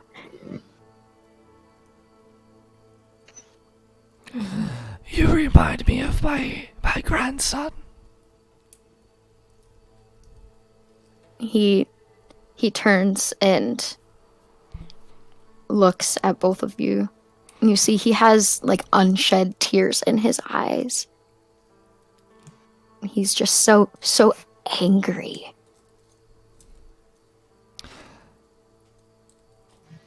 You always wanted to be a hero. Stop the suffering. Had a wooden sword and a bucket for elements. I think you would get along. He gives her a sad smile. Oh, no sorrow for me, child. I've lived my life. There are others to tear for. I leave you with this. Do not put the weight of the shoulders, but do not put the weight of the world on your shoulders. I can't. We can't take anything from you.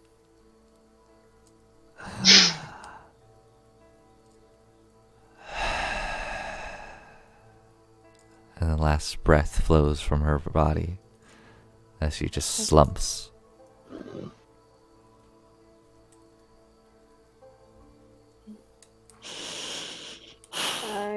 Are her eyes open or are they shut? They are open. I just like shut her eyes. You And see just Aspen. Sorry. Go Place my hand on her shoulder, and like my head is bowed, and Aspen, all you'll hear is just Bianca receives this woman into your loving arms and into your warming light. Rest in peace. And because it was her last dying wish and Emma's wish, she'll look at what the woman had like offered to them. You look in the hand, and It is a wilted yellow flower. Do I know what the flower is? Be the equivalency of like a mini sunflower.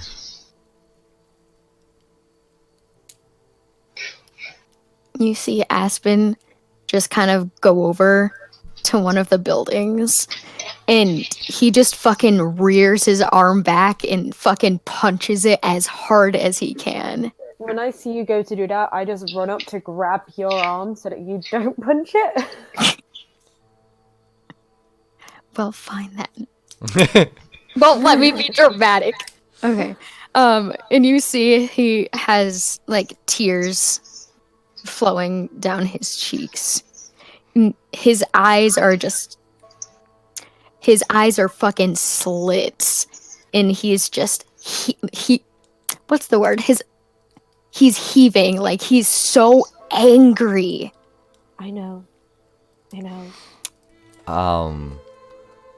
I'm gonna take you to the Whisper Room, Aramid. To me? Yeah. Okay. Hey. As you see this seething frustration, the eyes literally do almost turn like a cat, but the pupil remains black as his iris starts turning red. He begins to get this aura of just necrotic energy around him as you just feel his like black shadow begin to kind of engross him slightly. His horns begin to almost be coming to pierce out, almost like kind of tilt outwards and forwards in a way, like they're almost moving. You see the nails are almost like elongated. It's almost like a demonic form is now showing more through this demonic body. Okay. Not a lot, but you can physically see it morphing with the frustration and anger. Okay, that's creepy, thanks. Yep. Go back to what you're doing. Breathe. Look at me. I'm here with you. We'll be fine. We'll get through this.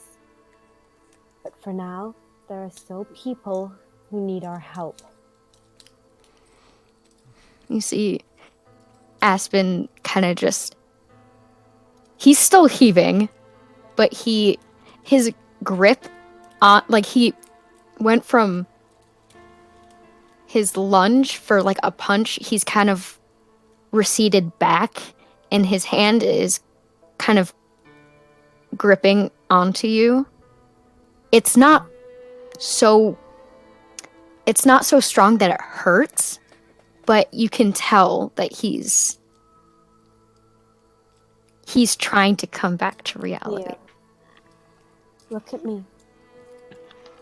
Look at me. You see me and you can hear me. And pardon the weird pun, but I can't put it in a better way. You can literally feel me in your hands. I'm here for you. I am real. Now come back. You kind of feel his hand loosen a bit. And you kind of notice as he's starting to come gradually back down to reality, he keeps biting his lips or the side of his hand or anything to get that kind of sensation of pain just to bring him back. Stop it. And that's when she'll just like click in your face. Kind of looks up to you. Can I have both of you And roll sees- wisdom saving throws, please? Oh. Jeez. Okay. 25. That's a 4. Would you like this to be a whisper, Aspen? Sure. Why not? Jumping on the bandwagon.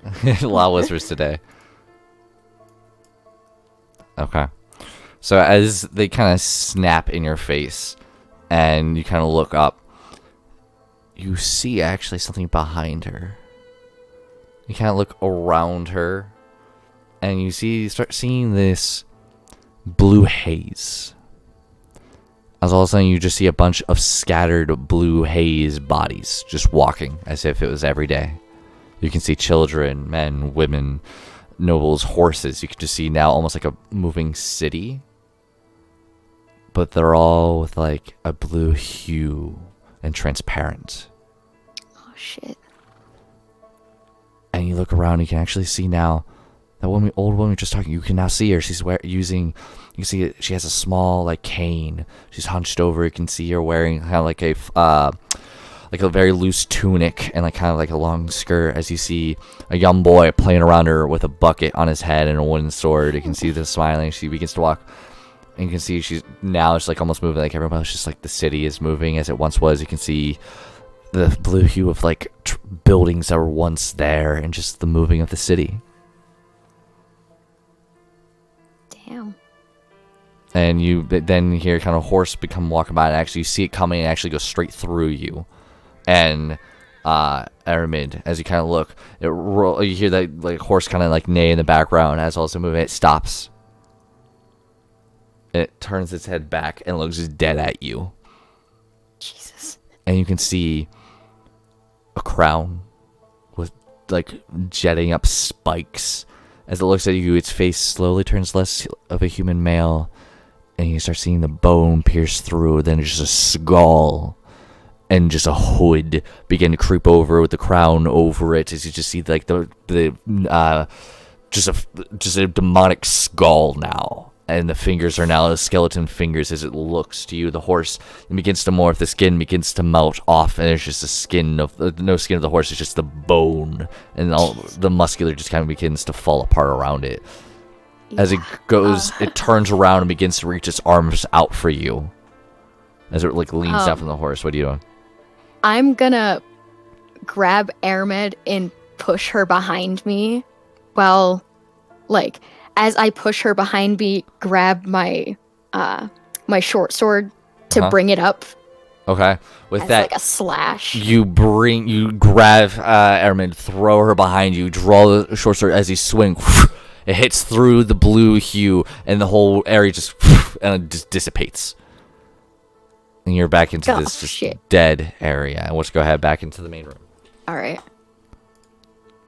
Okay, Airman, as you're snap in the face of Aspen, you can see he looks up to you and then starts looking past you as his eyes kind of go wide as he starts seeing something behind you.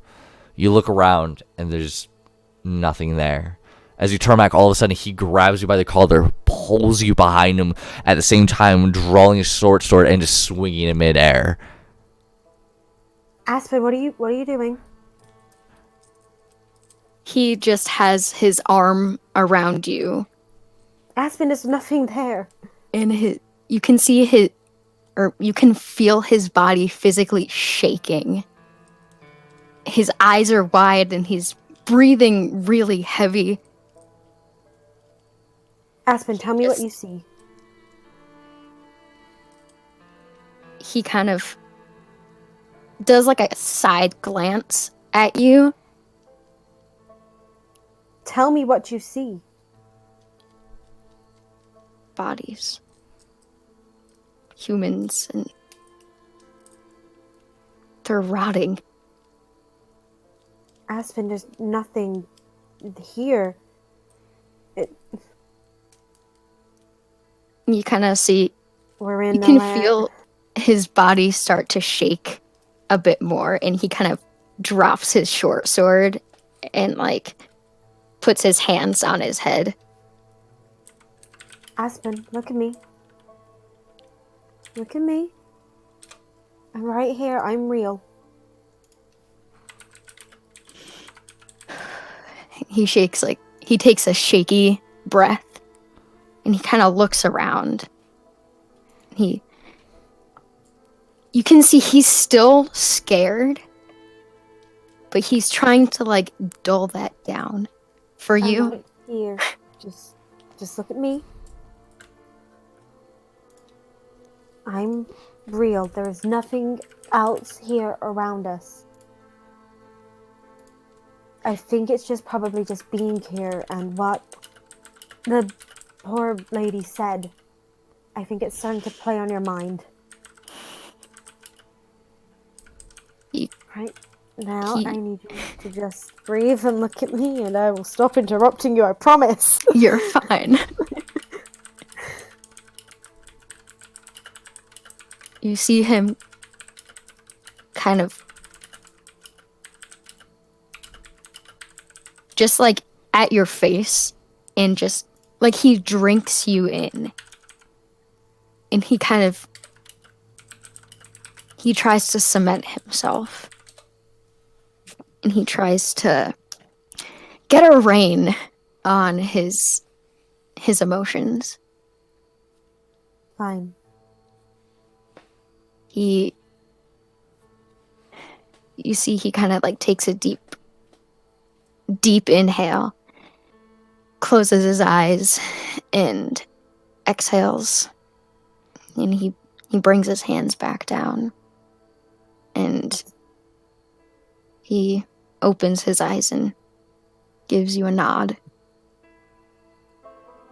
And you can tell he's a little embarrassed. But he goes and he picks up his short sword and sheaths it. That's good.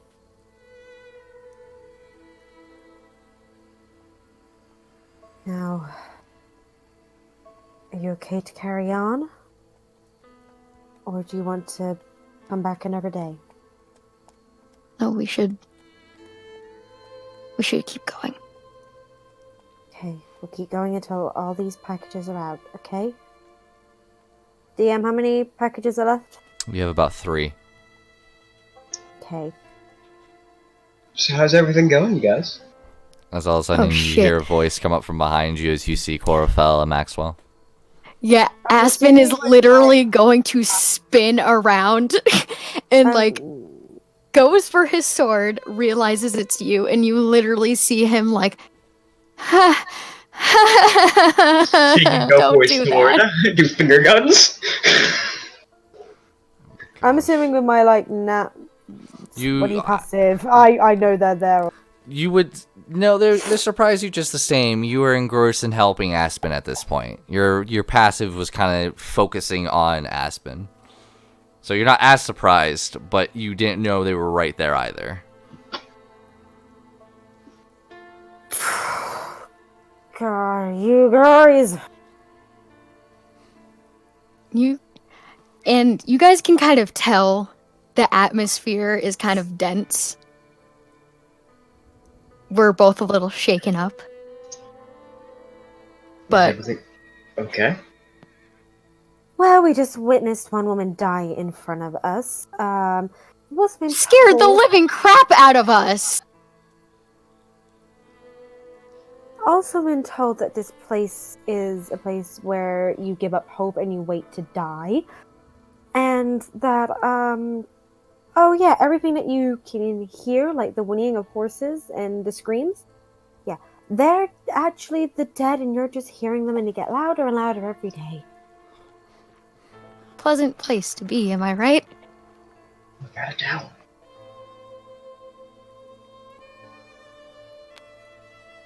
Oh, and that the whole place and the people here have decided to completely forget about the people here. As you're talking, you see Aspen go over to the body of the old woman and kind of lay her down. Easy enough to do. Very light. He puts 2 copper pieces over her eyes. You know that they'll be gone, right? He doesn't answer. If the people here are waiting to die, I don't think they can use copper pieces.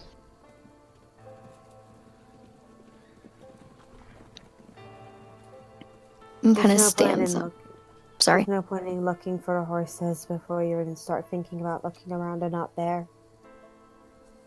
They're memories. Let's just hand the rest of the packages out and get it out of here. Okay. What we'll do. So are you handing the last 3 out or no? Yes. Okay. Yeah. easy enough in the next 20 minutes. You hand them out to different folks. Two of them acknowledge you, the other one does not. Just glazed eyes. Can I tell if he's blind, or is it literally just because... It's just giving up on life glaze. You don't even need a roll. It's just, I'm here, but I'm not. I'm... Go ahead. Okay. Can't hear that. I will say, you all, I'm not even going to have you guys roll this because you guys could just overwhelmingly feel it. All of a sudden, you all start feeling like you're being watched. And you all have those eyes on you the moment you've entered this area. But this is a little different. This is like an overwhelming presence just staring at all of you. But what the fuck? Sorry. The carnival! But this is a little different. This overwhelming presence of just suddenly staring at you, it comes from it feels like it's coming from behind all of you. Even though you guys are all kind of in a circle, you're all facing more towards what would be the west right now. So it feels like it's coming more from the east, even though you guys have closely all the corners kind of mapped out. But this presence feels just slightly different. It's like an overwhelming feel of warmth and peacefulness and calm and divine. It's just all of a sudden just all these things more from one. It's so hard to explain. It's just like in all this sorrow that you're feeling, all of a sudden it just all goes away and you just get this incredibly warm feeling behind you. Where? Behind you. I turn to look around. Yeah, definitely. The moment you turn around, all of a sudden the presence just slowly goes away. And that dire feeling kind of returns. As soon as I start to feel it as I'm turning around, like it beginning to fade, I just snap back to where I was facing. And I just go, okay. Nothing's changed. I get it. Aspen nervously laughs and Sorry he's for like, trying to look, but just look out for these people. I don't know if you can hear me, if I'm just talking to nothing, but I know what I felt. Just please take care of these people. That feeling doesn't return. Oh well, crap! We scared it away. I'm not crazy, right? It felt nice.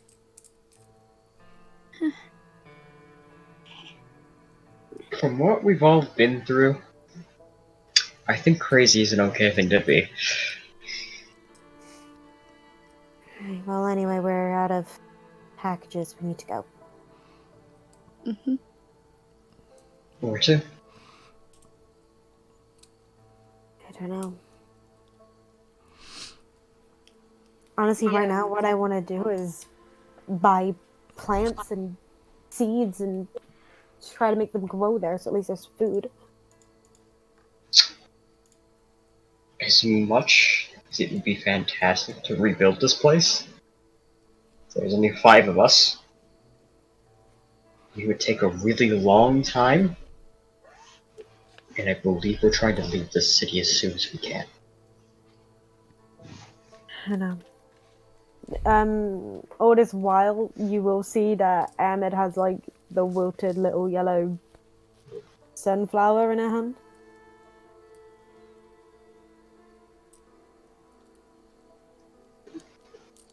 And is there like a well or almost like a center part to this place or not?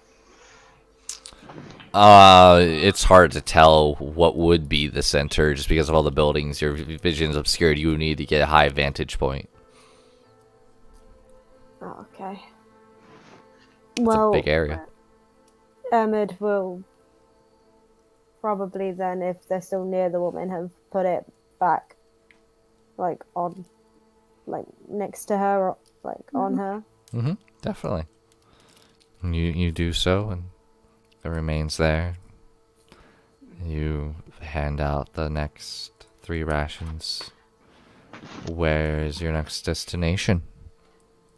Oh, I'm going back to the tavern. Yeah, the little lich. Okay. Everybody else following? DM I- as we're walking around, I would have been keeping an eye out for any sign that the puppet master has made residence in any of the houses. Are you looking or investigating each individual house? I'm not taking the time to investigate every individual house because we're walking as a group. So Okay. It's more of a perception to be like, is there anything off? Go ahead and roll. I would also do that, Okay, go for it. but I would also be checking for like if there's any strings popped up on like anybody. Yeah, absolutely. A general perception check for any remnants of Puppet Master. Understood. 26. 21. 21. All right. Looking around, you see nothing resembling any of the Puppet Master's doing. Okay. So he's moved on. This appears to be something else, though you have no clue what level this entire district. Which, keep in mind, since you've been here, all the areas you've traveled has been one district. This is the first time you've left your district, so imagine how much like miles you've covered, and then to learn an entire district is this. That's a big area. That's like maybe a quarter of the city. It was just more along the lines of like, I know that he'd chosen one of the houses to be his. Definitely. I was just Hideout. making you aware More- to get that idea of scale was all. Mhm. That's all I was kind of making you guys aware about. But none the same. You all begin to head back to the city, and the city sounds begin to pick up. The noise and the chickens and people walking about. Everybody make a perception check as you guys are all kind of walking down the street. Oh wow, 14. 10. 6. Oh, we're getting lower. Ellie, you're our last chance. 22. 22. Ermid and Corfel, as you guys are walking, you see a handful of guards now walking down the street with a sheet in their hand and a child that Ermid you recognize. Here we go. What describe the child?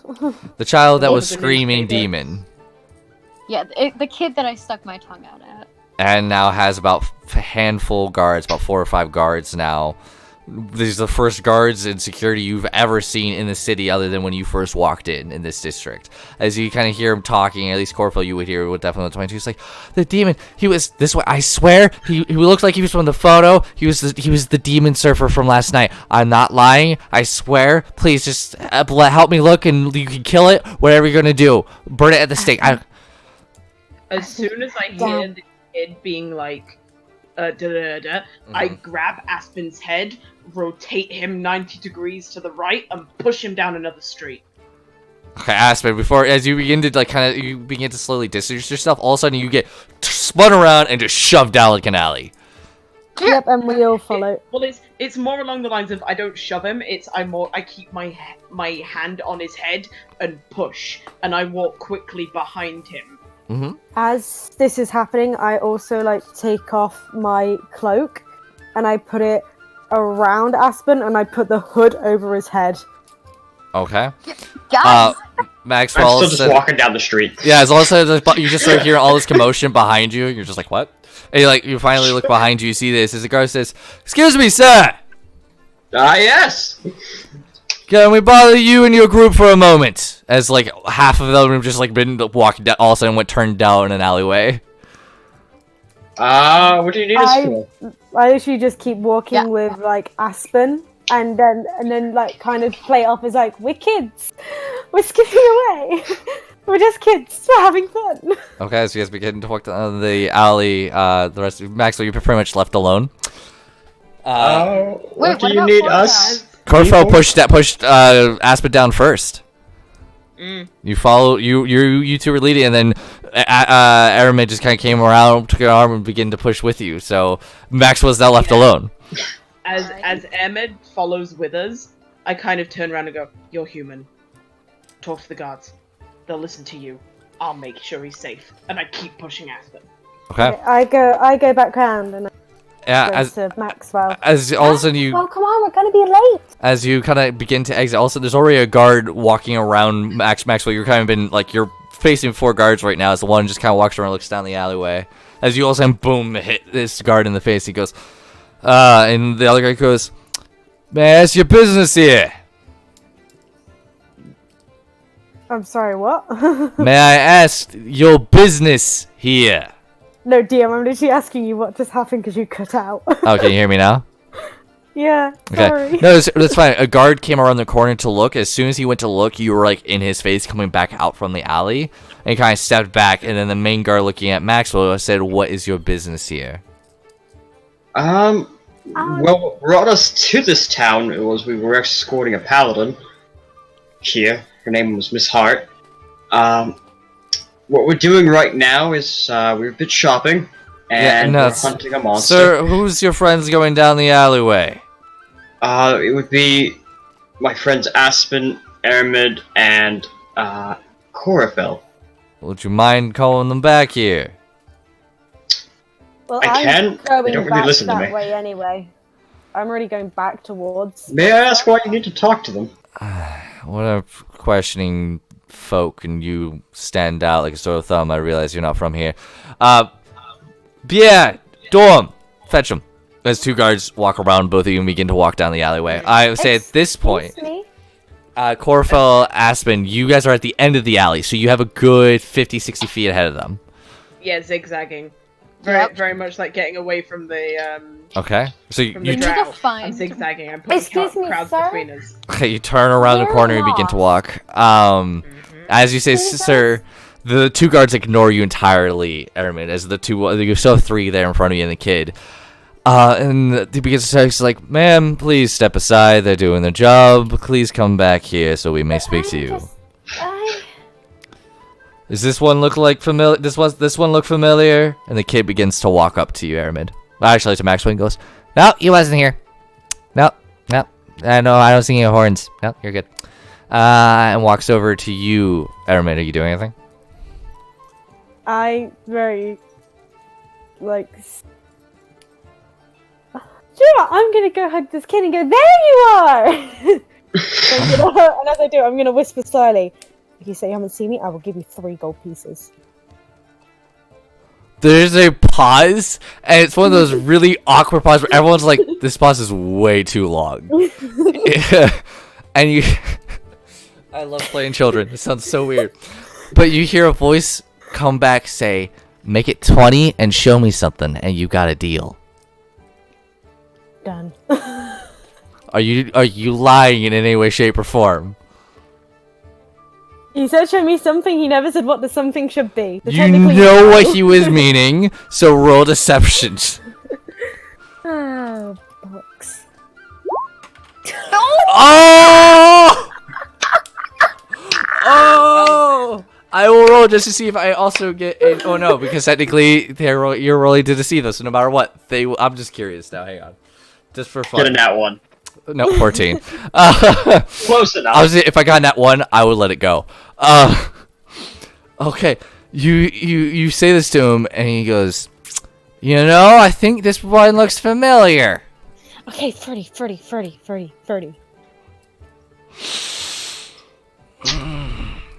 30 and I cup something. 50 and you don't. 75. Done. No, she's cool. In fact, I think she's my sister. Wait, what? The guard does the same thing. It's like, what? How do you not know? You have a brother here? Silly. It's... No, cousin. Silly. Oh. No, I look similar to your sister. Yeah, you're like twins, but like you can't be twins Yeah. because you're my cousin. Yeah. Yeah. Jesus Christ. My God. Yeah, no, they're chill. She doesn't smell anything like them. The other 2, maybe. I gotta go to the bathroom. Cousin, can you help me? Yeah, sure. Okay. In fact, you can show me all around this place. Yeah. I don't think you. Yep. Let's go see Maxie, the come on. toilet. Guards. I would still find out about the other one, but they're chill. I'll be right back. I feel like we get to like walk. You guys all begin to like shuffle around the corner. 75. 75. Or I scream. Yeah, I got it. Okay, I get it. I'm trying to calculate what's 212 minus 75. Yep. Have fun with that. Okay, let me just get a calculator up quickly. 137. Wow, you're good. Yeah, so I hand him 75 pieces. As you hand 75 pieces, this kid's just like, I'm fucking rich. I can pay for all the movies. And just walks away. Jesus Christ, Asher. Yep. Hey, but kid, before you go, What? the cards, you say you got confused. You thought it was a horn, you realized it was a hat. You know, like, my memory's really good. I think I need something to make it a little foggier. Mm-hmm. And this kid's just smiling. He's like, I got nothing to lose right now. You coming around, Sid? Hold on. I'm just really getting along with my cousin. And her boyfriend. Not her boyfriend. You are now. Unless my money gets a little fuzzier. You know what? No, forget it. I can't. No, I paid you too much already. And I just literally walk off with Maxwell. The kid comes walking back. And you just hear, like, jingling in his pants. Because he just stuffed it. He's like, how am I hiding this? Boom, pants. And he's walking. He's like, alright, let's go find out about the other ones. So, Corfel, Aspen, looking for both of you to make stealth checks. Sorry. As you have two guards trying to tail you. So you do have a head start. Where is my stealth? There it is. Ooh! Oh boy! Yeah. Oh when yeah. I need to get away from God. My stealth knows. Yeah, you guys just go whoop and just down one alley, down another. They don't even get any even whiff of either of you, and you guys are all back at the little lich, just like no problem whatsoever. But Yeah, Maxwell and I also make our way to the little lich. I will say during your Corfel and Aspen, as you guys are like blending into the city, once again you get that overwhelming feeling of calm, tranquility, and just peace following you. I don't like it. You hear Aspen whisper, I need a hat. And this is what happens when a big place scared demons sees a tiefling riding a dead body. That's where any city would think seeing a tiefling ride a dead body. I would think that. It's like being scared of chainsaws. It's just common sense. Yeah. Anywho, you guys all. I Yeah. do pull Aspen into a hug though. Like it's a reassuring hug. It's like we know it's not your fault. You didn't do anything. Like, Okay. It's okay. These people are just backwards. Don't listen to them. He's just so They're stiff. racist and educated schmucks. You guys make it back to your tavern. It's a little less busy now, though you were only gone for a couple of hours. So it's still about midday. What would you like to do? Does anybody like to do something? Use a spell? What's up? I need So- a hat. Aramid, What? what was that all about? Trying to make sure that, because I was with Aspen earlier, they could have taken me and then made Aspen hurt himself, and I was just trying to get us out of there. You bribing someone though? I know. It wasn't. so naughty, and you don't even drink. I'm 15, Is your of god course gonna be I don't okay with drink. this? My god is fine as long as I help people. I had that kid out. He just got richer. I have Aspen out. He's not in jail. You didn't help out those guards, find the perpetrator. Oh, he already It's fucking perpetrated anything. Guys, I can't comment on that. I don't really know what happened because, it's completely black, my memory there. He was lying.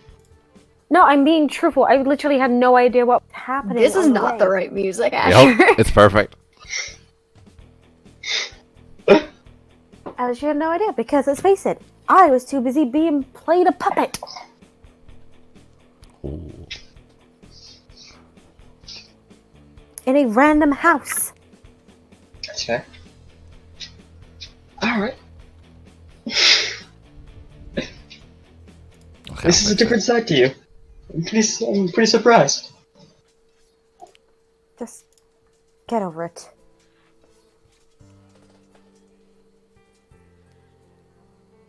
Okay. So what are you guys doing? Aspen is going straight into his in-air-med's room and locking the door. With an open window that's not there anymore. He just puts a sheet over it. Okay. Yeah, no, I go to the bar and I ask for some water, and then I go sit down and write for a bit. You see enough? Anybody else? And has anything changed with the book or not? Make another investigation check if you want to keep looking. 22. 22. Do you want this to be a whisper? Sure, why Okay, not? We'll all get on the bandwagon. I'm gonna type it in then because it's small enough. Okay.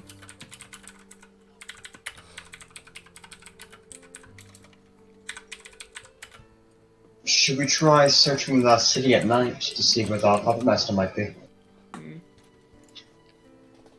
I was thinking of just having a look because it's. I was gonna say like season-wise DM, it's spring now. It's turning into fall. Oh no, no, that was it. It was spring at the beginning of the campaign. Yeah. Summer. Yeah. So So it's like you're going into summer into fall. night's falling quicker anyway. Yeah. So yeah.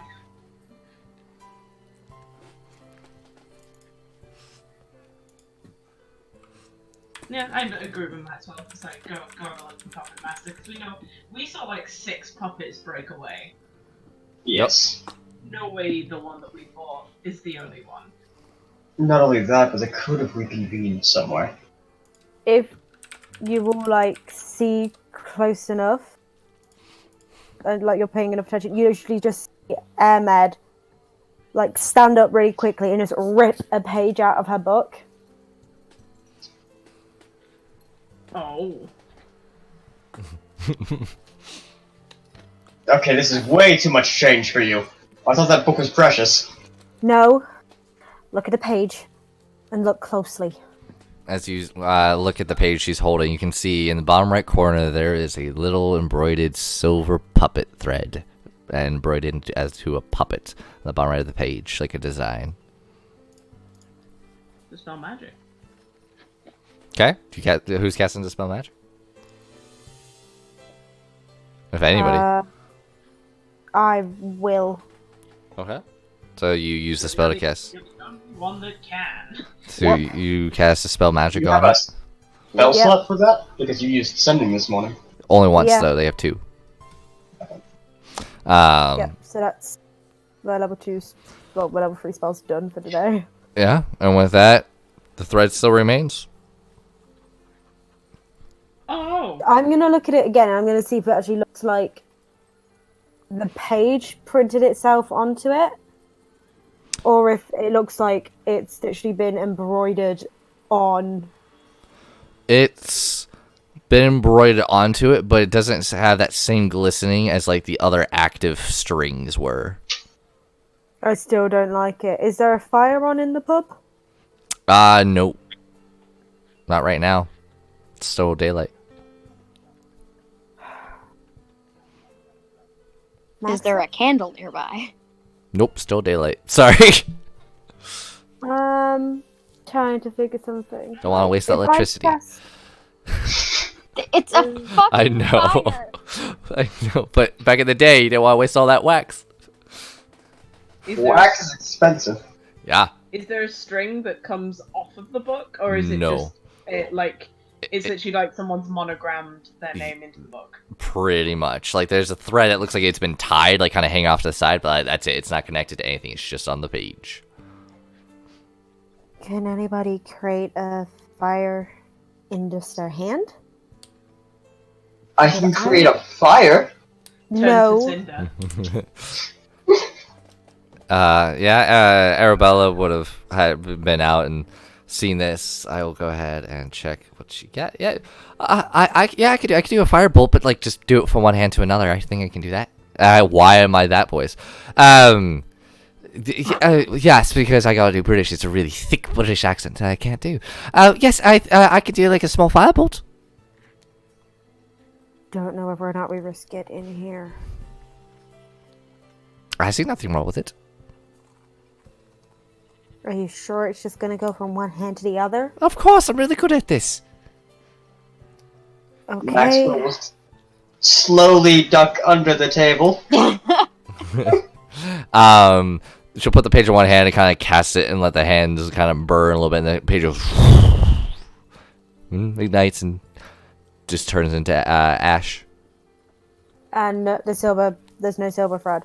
Nope. Is there? Nope. Good. Right, and then she goes back to writing in the book and just you literally. Okay. Sorry, I ripped a page out of you, but I don't trust puppets. Okay. So everybody's just how'd it go? So how'd it go? Pretty much a very sad. Yeah, just sad. I'm sorry. Did the armor go sadly as well? I don't know. Worked pretty well. That's good. Finally got rid of my crossbow that I don't use. Oh, how much you get for it? I just gave it away. That's kind of dumb. I don't use it. No, we could have made gold off of it. We've made a lot of gold already. I just lost a lot of gold. I didn't. Oh my god. Wait, what did you just say? I said I didn't.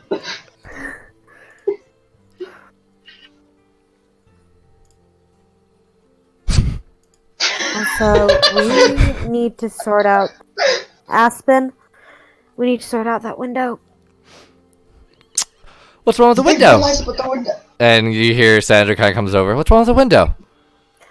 It's no longer in the wall. I'm sorry, what? You took the bolts out of the wall? You put the nails out? I think Aspen might be best to explain this, because I'm not 100% sure what happened. Oh, alright. I'll head to the room then and check it out. Do you guys need anything else to drink? Alright. And No, I share her, but I think even Sandra would be able to see the boyish chuckle and smirk that is on my face, because I can't wait to see this reaction. okay. As she's turning away, I'm just gonna pull out my bottle again. Anybody want some before this happens? That's probably actually when Emma just goes, takes a swig and it just gives it back to you. Make a con save!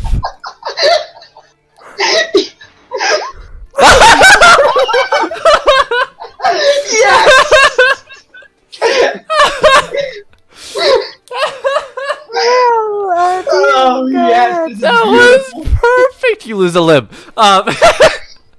So you just take a swig, you swallow it like super fast, and you just sit there, and like that gag of like, wait, what did I just do? And your stomach just begins to rumble, and your whole throat just begins to burn. Maxwell's face just shows pure shock and amusement. Real quick, I need Airman to roll initiative versus the alcohols to see who goes first. Oh my god! Oh, It does. God. Will have a +3 dexterity. Oh, 8. Natural 19. Yep. So, Okay. I will roll for this because I don't want to be too. 1 to 2. I'll say this. 4. You just get a instant headache. 3 comes out both ends. Oh. 1 to 2, you just barf.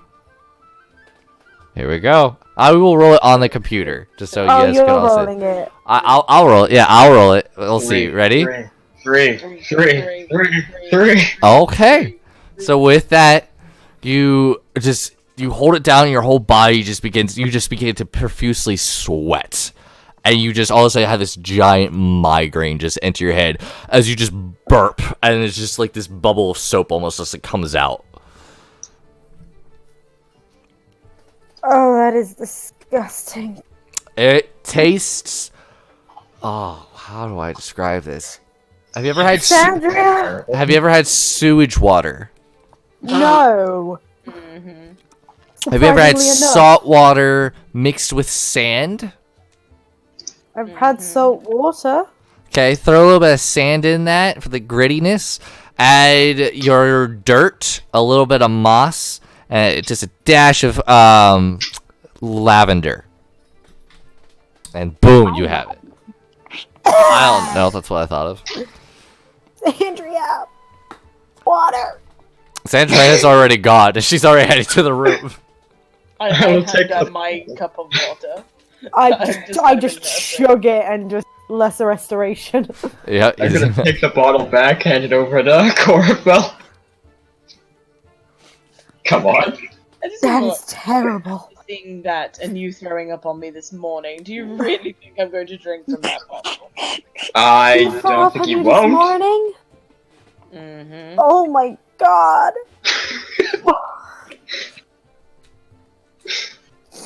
I'm surprised you drank.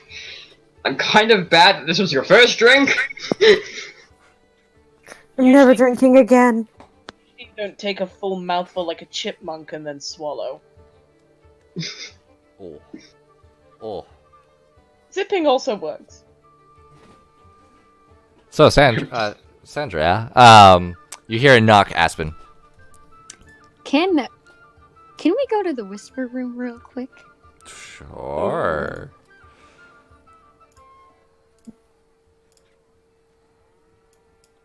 Yes. Hello. Okay. So so Aspen is not doing hot right now. Yeah. He is very he's having some really bad flashbacks at the moment. Mm-hmm. So he is, I'm sure as you've noticed, a very self-destructive person. Mm-hmm.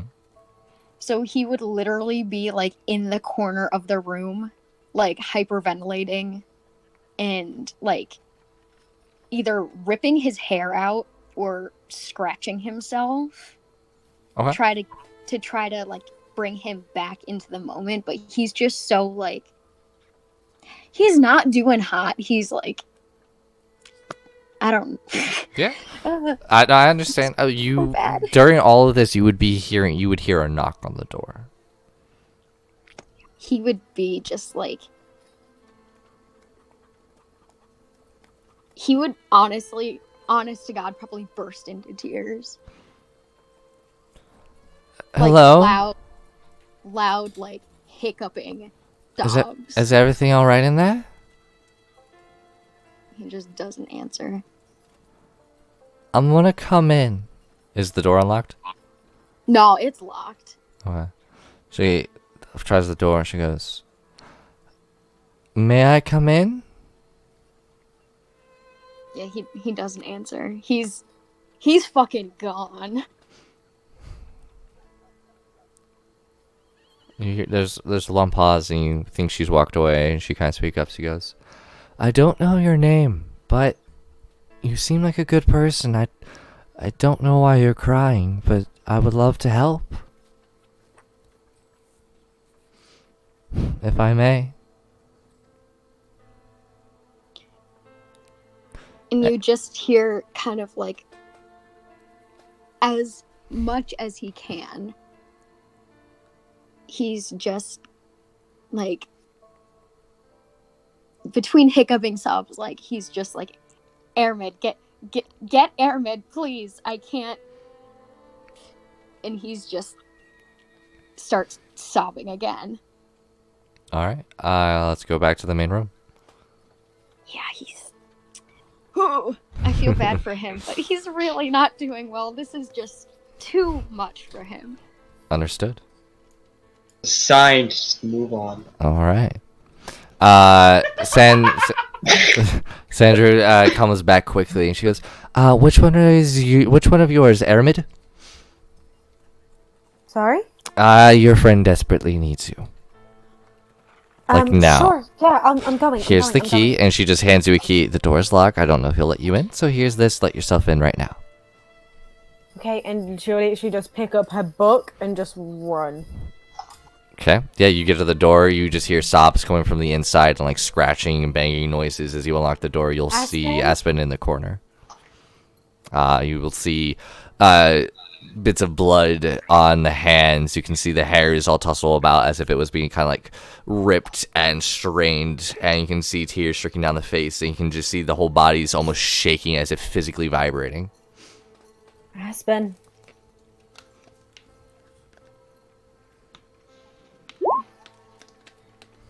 And I think you also get an extra +3.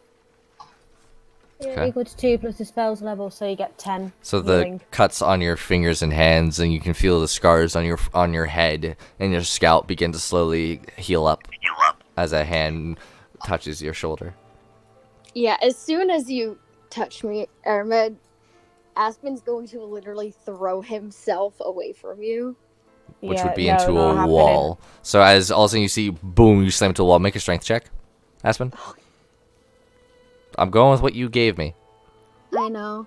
All right, go ahead and roll a d8. Great. Fucking.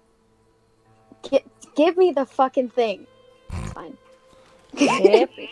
You take 2 points of bludgeoning damage as you just throw yourself into the wall. That's fine. Are you in a corner then? Yeah. I just get down to my knees and I just put my arms around you. Yeah, I'm gonna be fighting you. That's fine, you can try. Yeah, as soon as you touch me, I'm going to try to push you away. So it would be contested Not gonna grapple. happen. So both of you roll strength check. We'll So say. not Go ahead and roll athletics. 22. It's strength versus strength right now. Hold on. 2 heavy hitters. Ooh, Oh shit. that was close. But with that, Aspen, you're strong, but just the carrying and surprisingly short stature of Aramid being able to hold you still takes you a little bit by surprise, but they do have you. Yeah, he's just.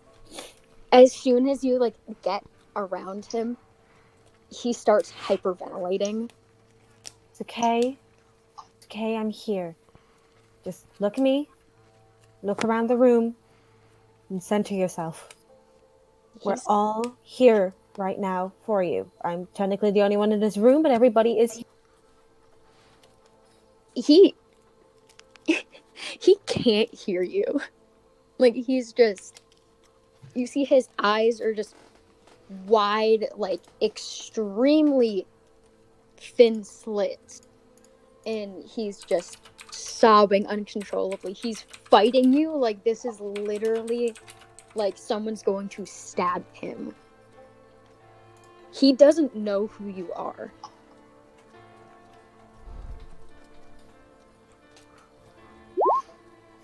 He's fighting for dear life. Yeah, I cast calm You emotion. attempt to small emotion into a group of people. Each human around 20 foot sphere. She's within range. Make a charisma saving throw, Aspen. Oh boy, something Unless you like- choose to fail it, this is up to you based on what Aspen's doing. So they save. What's the con save for? Why did that go twice? One was a con, one was a charisma, but the charisma save did succeed, so the spell does not take effect. Alright. I will cast this again if I need to. Dude, he's not there. I'm doing it again. Okay. Before you do, give me a moment. Okay. The rest of you. You guys will begin to hear the banging inside your room. You can all hear the thud and almost like the crashing, like a wild animal has been penned. As you hear this, Maxwell and Corfell and technically Arabella, you all begin to feel that overwhelming feeling of calm and warmth and tranquility again. This time it's coming from the doorway. And then it goes away. Should we check this out? No, I didn't trust that feeling. Another couple minutes. And I'm describing this because it's incredibly obvious. You see what appears to be an elderly gentleman with notes. There we go. You can see another gentleman. It's hard to see his head because he's wearing like a larger brim hat with a point in the middle, kind of like springing up. That looks like it's made of straw or something close to it.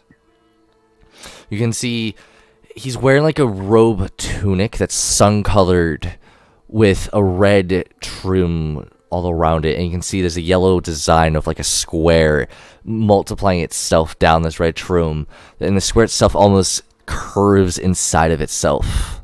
You can see the sleeves are long and with wide cuffs that almost drape down into a point that's almost way too big for his arms, almost like a monk tunic in a way.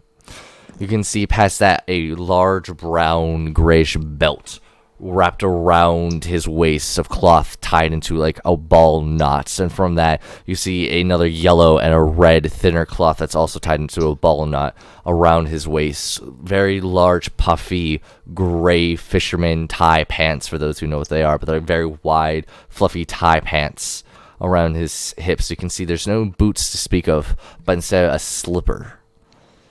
And you can see him with a large staff. Not large, but tall for him, as he's kind of hunched over as he begins to walk past you. Of the stick and his feet walking. And everyone kind of catches this view from him as he's a very obvious and different clothed humanoid. And he just walks right past him and begins to walk down the hall. Would you like to do anything? I'm not paying too much attention to the guy, but I am going to start to head towards Maxwell. Not Maxwell, to Aspen. Okay. Yeah. As you follow behind him, he's going right to your door and begins to enter in. And Aramid, behind you, you hear somebody walking, you look behind and you see again the same appears to be elderly gentleman. You can't really see his face from this large brim like straw hat, this very bright sun colored clothing and puffy gray pants, as he just kind of walks towards you, just paying no mind, and just kind of kneels down in front of you. You can see he's doing like the Japanese kind of style of like bending down to his knees, and he sees Aspen. As you're about to cast another spell, he just puts a hand on your shoulder. Don't touch me. I don't know who you are, who you even think you are, but get out.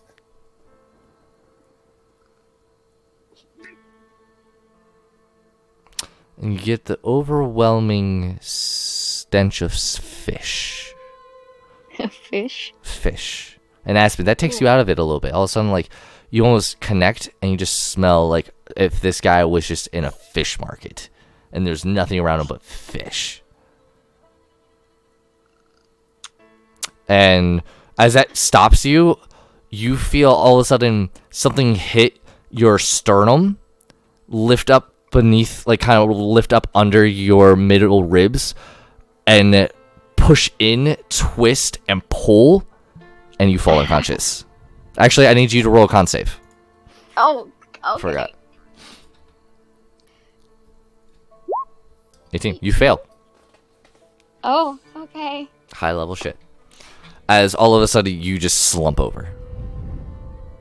And Arabin, now you can see, as you told him not to touch you with his right hand, all of a sudden you see his left hand jet out, do a bunch of these weird, like almost like straight fingered motions with his hand as he goes up, almost into push. He almost looks like he's pushing into Aspen himself, and going like under the rib, twisting, and then pulling out, and all of a sudden Aspen just slowly goes falling down to unconsciousness as he just kind of lowers him down. What did you just do? He gets up and just begins to slowly walk away. Hey, I am not done talking to you. Do you wish to do something? Yeah. Okay. Yeah. Yeah. Maxwell and Corfo, you both see this happening. That third level spell, is that spell slot still used up, or is it? No, because I said hold on for that because I wanted this is happening all at the same time, so I just wanted to get that. So no, that spell's not there. Okay, that's a wisdom. Okay, give me a moment. It's gonna be a 17. Oh, I hate you. I was muted. Sorry. Did I see this? Yes, all yeah, you're muted. I'm like, you guys are quiet. Yes, you I all will see this. counterspell that. Then command. Okay, hold up. Spell that as well. Hold up. Christ, hold on. Hold up. Well, one, Maxwell, just because we'll save the sake of this. As you get ready to counterspell it, you can just see it takes 0 effect to him. Okay. As it begins to just walk out. Does anybody wish to try stop him in another way? He's just another round before he's able to leave. Yes. This guy is an old fucker. You can Okay. literally topple him over. So, you casting command then? Or hold Yes. person again? Command. So Command. that I can't do whole person Okay. again. Wisdom save. Alright. It's going to be a 16. Oh, I hate you so much. As he almost doesn't even waver, he just continues to walk. As he And- leaves, Yeah. I don't do anything, but I say to him, "Is he now fine? He's unconscious.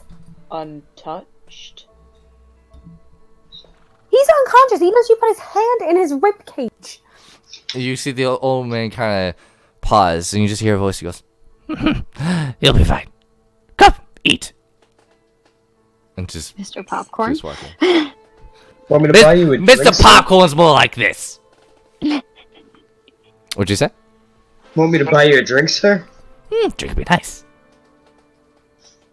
What the hell are you? Come, talk, eat. I rip his hat off. I'm sorry. I have to.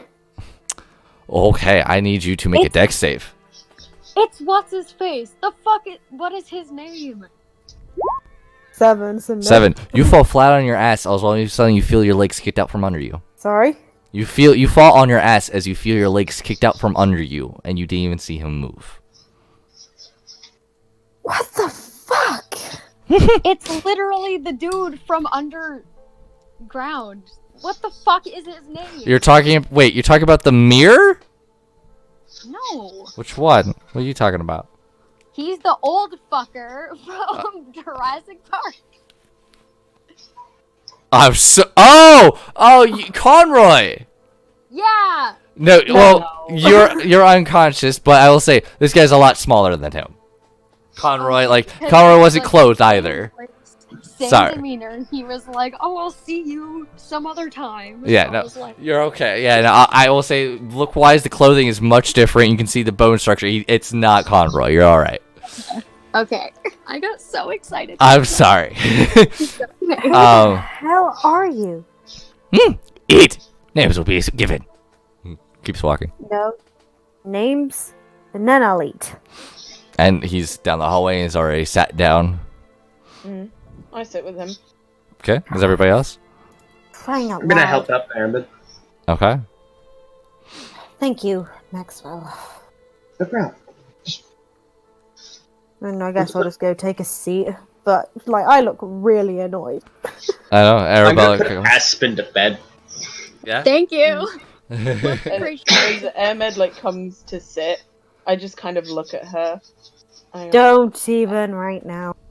I know this may be patronizing coming from an old fart, but usually yelling at things doesn't get the job done.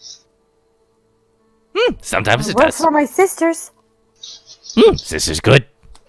Your sister's aunt, an old man that we don't know the name of, don't know the logic. What I am. Alright, Yoda, calm down. Are you casting that on Aspen? Yep. Okay. So Aspen, you're at total hit points, no matter what. Thank you. As you come back, Maxwell, you all kind of sit down around him, and instantly now you can see he lifts up his head, and the straw hat begins to lower and actually fall down to his back. That's not the song I wanted. Let's do this guy. Yep. You see now, as he raises his head, you can see the straw back falls back to his back, and catches by a string wrapped around his neck. It's one of those kind of hats that has the drawstring. The face is heavily wrinkled. Must be at least 70, maybe 80 years old. But you can see he has a full head of hair. It's like white silver hair that's pulled into like a large unkept bun on top of his head that you can see was hidden by the point of the hat itself. With a large, bushy, silver eyebrows that almost go around his eyes and kind of kiss the side of his jawline. They're so long. Almost like they've never been plucked and they've just growed like his hair. You can see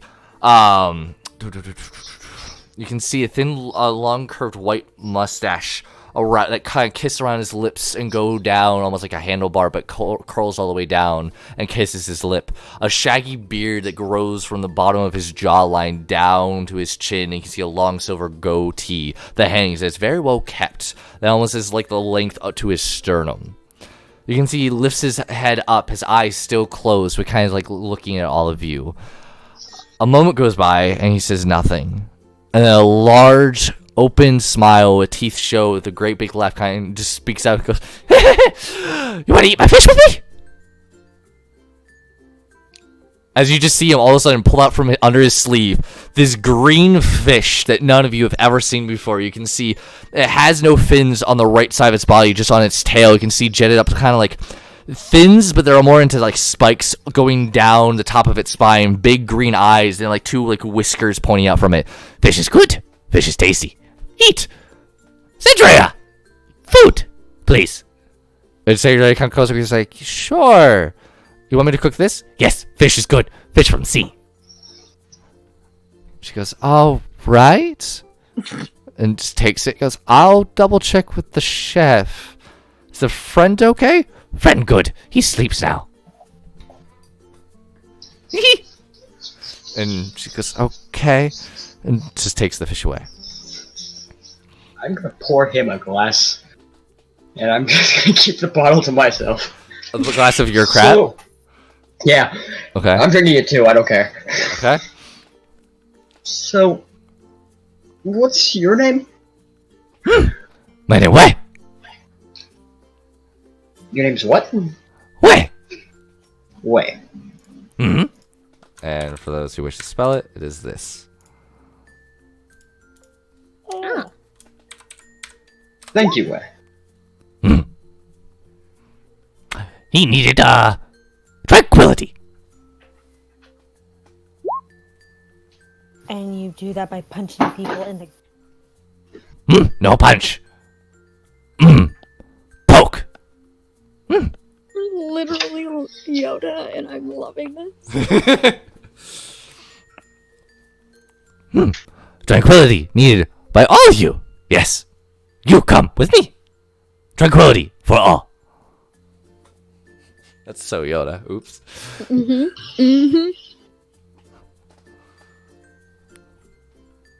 Great it is. I have to pass on that tranquility. I have plans for tonight. Thank you, though. Puppet master not needed. Tranquility is.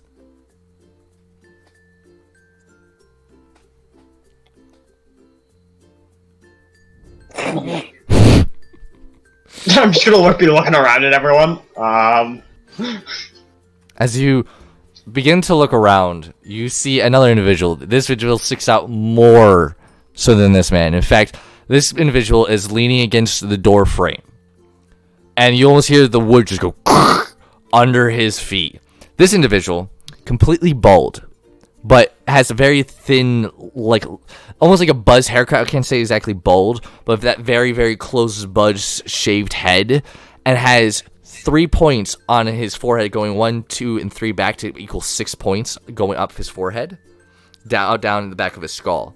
You can see now he's wearing robes like this gentleman, but his are more of a dark orange, almost kind of like a lava color. You can see a hexagon shape, and they flow in the wind, and they actually go down his chest. Just one half would be his left half, wrapping around his waist, and then flowing out just around him in very long streaks of fabric. He wears a like dark blue like tie fisherman pants that are real puffy pants that have been wrapped under this cloth that's going down just below his knee, down to what would be the same type of slippers as this man. You can see his right arm, incredibly muscular, with a bunch of different tattoos that none of you have even seen before. A bunch of symbols of like maybe a language, arcane, it's hard to tell.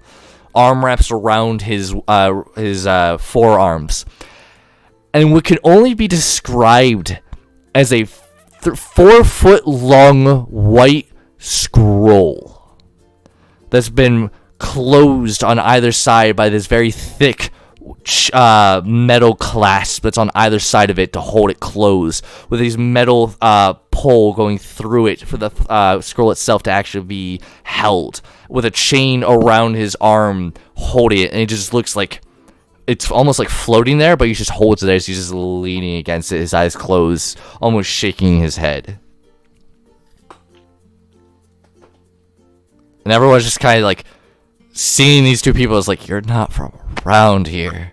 And you can see that gentleman's still out front. You can see a part of his chest showing the right part of his pec. And you can see he's very muscular. Younger face, maybe late teens, early 20s. Brown eyebrows, very calm face, is very structured. And he just kind of sits there, breathing in and out slowly. Tranquility needed for all. I like the other guy better because he doesn't jab me in the ribs. Who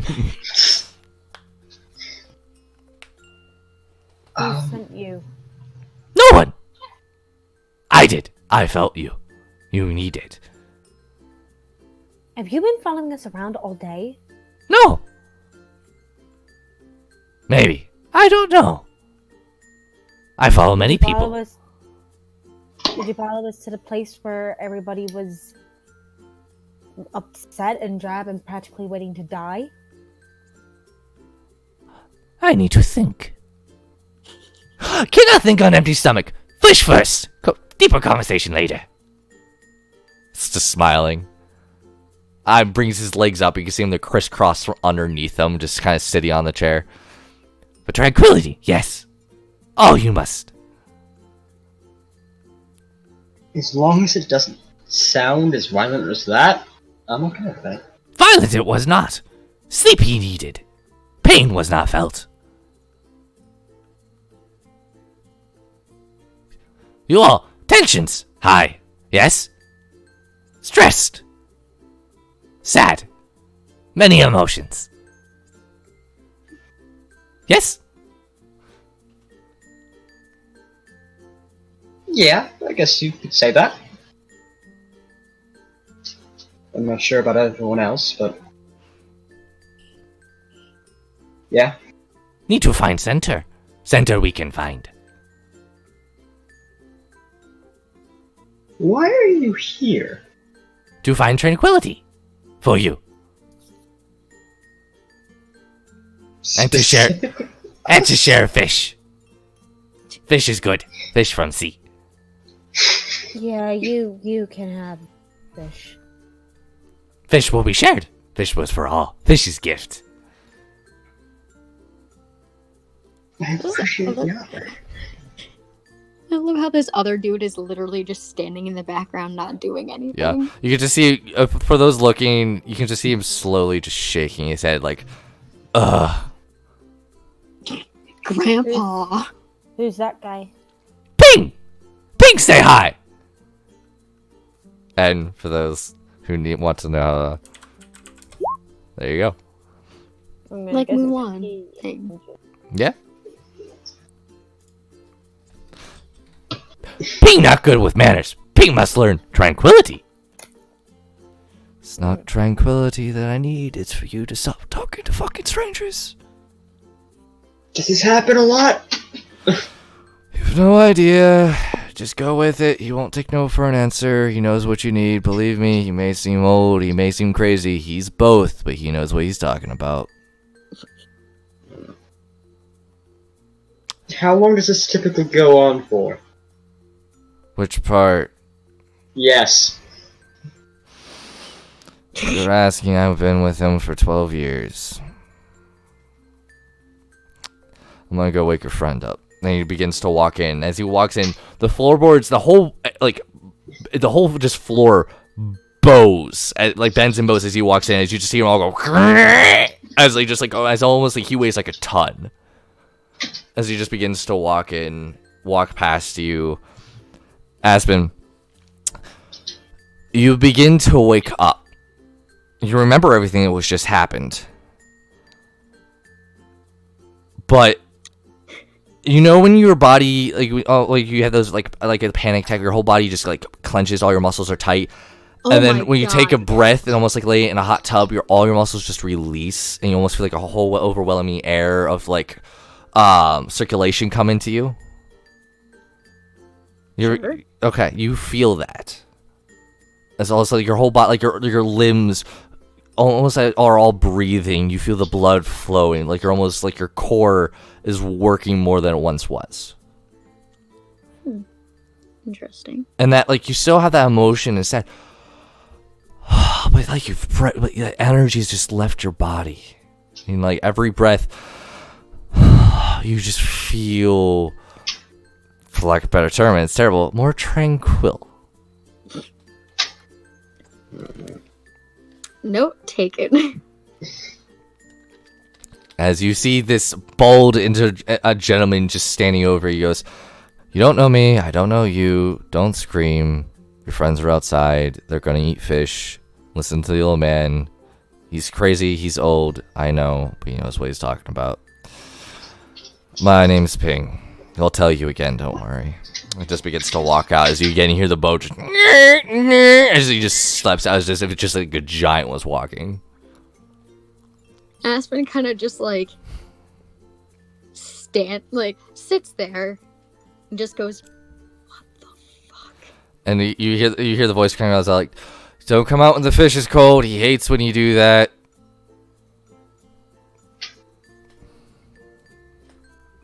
Aspen kind of just,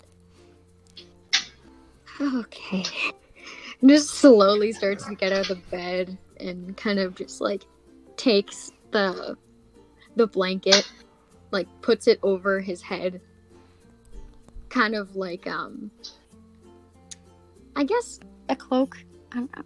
Like he has the part over his head and the other part flowing behind him. Mm-hmm. He just kind of slowly walks out. Okay. Yeah, you see the bald gentleman kind of walk out, and you're all kind of just waiting, and then you just see this bundled up Aspen coming out and goes, You're awake. Good. Feel much better. Yes. Fish soon. Wait is my name. Ping is his. Ping, say hello. "I already did, old fart." See Aspen kind of like look down. He's really, really embarrassed. Come, sit on lap. He kind of just like looks up at him. And Comfy. just, like, Yes. raises an eyebrow. You literally just see Emma just shake her head. And you just see this smiling elderly gentleman. Eyes have never opened. Brock from Pokemon. Alrighty. Or any Chinese dude in anime. Yeah, true! Aspen kind of like waddles over he kind of just like, he doesn't sit, he kind of just stands there. He's really, really awkward. Are you gonna sit in his lap or no? He just stands next to the old guy. Okay. Sit more comfortable. Yes? If not, I can give chair. I'm okay. Okay, you are not. Sad. And disappointed you are. Kind of looks at him like, how the fuck do you know that? Internal fight, yes? Miss friends, this family. Family you have, not all family. Tranquility you need, yes. And fish. Fish is very good for the soul. Fish is good for the mind. And you see, he kind of like folds his hands together and like kind of focuses for a minute. Just looks over at Ping and raises an eyebrow. He knows what he's talking about. Believe me. I wasn't always. I don't know what I am, but this. That doesn't make me feel any better. Wasn't trying to, buddy.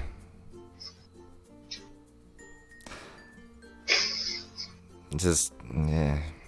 Eat the fish. And at that point, the fish begins to come out, and you can see it's been, like, cut, and it's been very nicely filleted, though the head is still on it. And she goes, I had why, this is what the cook said. He said he thought you would want this way. He said, Yes, good. and you can see it's been brought out. You see each of the filleted sides are set out. You can see the skeleton still in the center, the head still attached. It smells very delicious. It's very, very lightly seasoned. It looks like some salt, pepper on it. He goes, Everybody, enjoy, yes. Who wants dessert of eyeballs? Shaking Aspen head. kind of just Strongly slowly takes a shaking step head. back. I'll try one. okay. He goes in, and you you see from underneath his sleeves pulled out would be ohashi, which are chapsticks for those who like to know. He goes in and plucks out one eyeball and hands it to you, Corfel, first, and like puts it in your hand. Plucks out the other one and puts it in your hand. Maxwell goes, Yes, good for mine, good for eyesight. See into one's future, yes. I just pop it down. okay, Like it's a load of pills. okay. Do you swallow it or do you chew it? I think if it's small enough, I'd straight swallow. Okay, yeah, it's definitely small. You just pop it in, and it's a little gooey, but swallow down no problem. Maxwell, how do you take it? Yeah, I'm just gonna swallow it. Okay. Not even gonna try to taste this. Okay, you pop it in and swallow it. You never tried to taste anything, so I can't describe what it tasted like. There goes that 50-page monologue. I'm kidding. Yeah, he's like, please eat, and begins to actually serve you each individually with like small plates using the chopsticks, and serves you individually. If any of you actually try to do it yourself, he like puts his hands like no, and he serves each of you, and they're both portioned exact as possible. Interesting. Eat, yes. Good for soul. Good for fear. We have utensils, right? Yes, you have a fork. Alright. Do you all begin to eat? Slowly start eating. You gonna what? I'm gonna slowly start eating. Yeah, you start eating it. It is, the closest thing I could say would be salmon, for those who've had some salmon. It would be particularly pink salmon, for those who've had any pink salmon. It's not very popularly sold, but if you're lucky enough to have it, it's like pink salmon. It's, for those who haven't, it's definitely meatier than a standard salmon. It's definitely a little bit more chewier. It doesn't have as much of a luscious taste, but you can definitely feel the taste like some lime and lemon on there with a little bit of salt and pepper. It is very delicious, and it's very hearty. I know this because I had it when I was in Alaska, so I got to finally use that. Caught it right off the bay too, and ate it within 45 minutes. Oh my gosh, that makes it so much better. Anywho, Tell me where.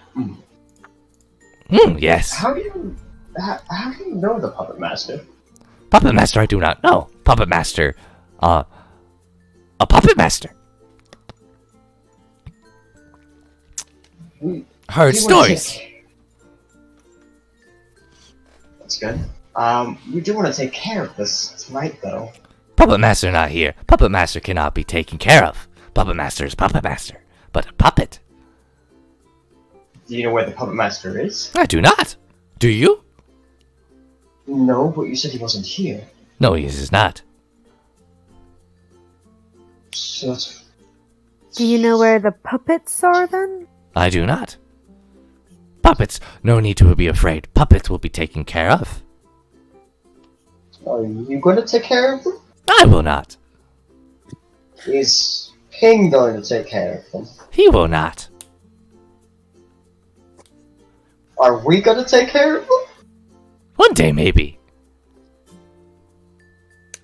Eat herself first. Eat! Eat! And you see, he hasn't given himself any, he's just given it to all of you. I'm going to pocket some of this and feed it to Lily. Okay, literally pocket and feed at the same time, got it. Are you not gonna eat? No, fish for you, fish is gift. Fish is welcome gift. Introduction. Welcoming into what? Tranquility, soon to be. You come with me. Tranquil you'll become. We don't know you. Wait. Now you know.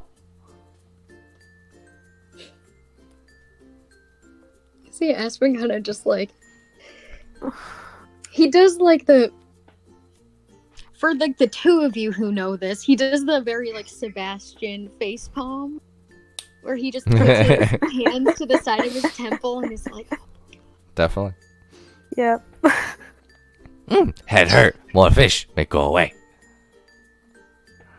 Aspen kind of just shrugs his shoulders, and you see like as he's holding his fork, his hand is slightly shaking. It's not too bad, but you can see the fork kind of like bouncing As up you and see, down. as all of a sudden, as you're like trying to eat, you just have a piece of fish in front of you now, Aspen. As all of a sudden you see these chopsticks be held in front of you, and him just like holding it in front of you. Eat. I help. Kind of just like looks up at him. Eyes still closed, just smiling. Kind of sighs, and just opens his mouth. Just Good. And puts it in. Very good. It's I eat juicy. my own fish like quickly to make sure that doesn't happen. Okay. You just eat it really fast, just wolf it down, and it's very good. And it does bring a nice warm sensation of just a nice fresh cooked meal. That's not... You guys, none of you had fish in a very long time. You guys have yet to be near the ocean. And if you had, it's very old fish. So this is fresh. It's nice. Aspen kind of like, you can see he's a little embarrassed. He kind of has like a pink tint to his cheeks, and he kind of just like, he has his hands like bundled up in the blanket, and he kind of like brings them up to his face.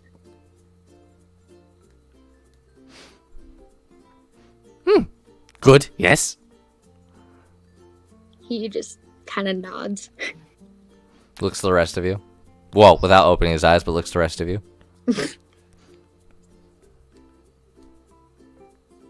No answer. Take is good. No, sorry, I realized I was... very good. Thank you. Quite welcome. Not something how- I've ever had before. How long is this gonna last, Ping? Which part? I'm guessing the tranquility part.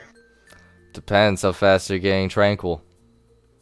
You just see Aspen be like, well, shit. Just nod slowly. This is gonna be 2 months. Wait. You may make decision. Ping may talk. Give more insight. Yes. And he gets up, pats you on the head, Aspen, and begins to waddle out. Fine. Ping begins to walk over, takes off this doesn't take off the scroll, but like puts it down in his lap and sits down in the chair, and you hear the chair almost like as it begins to almost crack. It's barely holding up his weight. Oh, jeez. And you know, he's a very slender man. Alright. 1. Yes, he's old. 2. Yes, he's crazy. 3. You probably need to do what he says. Aspen just Why? looks at him. Looks all of you. You guys look really messed up. Like, you may look physically fine, but like, I've seen a few suckers in my time, and you're pretty low on that food chain. You see Aspen kind of like, not necessarily flinch a little bit, but he just kind of like, you know when something like hits you, and you're like, it's that. I don't know how to describe it. It's one of those when you hear the brutal truth, and you're just like, you can't help it, but like, I feel that. Yeah, you're just like, Yep. And he goes, I don't want to be mean, but I mean, you don't have to do anything he says. Like, we can just leave, but the old man's got a point. And from what I can see, you guys really don't have much happening. And I'm pretty sure a lot of you want to get out of the city. Aspen just starts nodding. Just like, I want to get out of here. It's gonna be like a couple of weeks travel, but he's got a good place to teach you some stuff to help you with your emotions. And if you want to learn more like me, you can stay with him. You can leave. You don't have to do anything he says. It's just a pure speculation of what you want to do.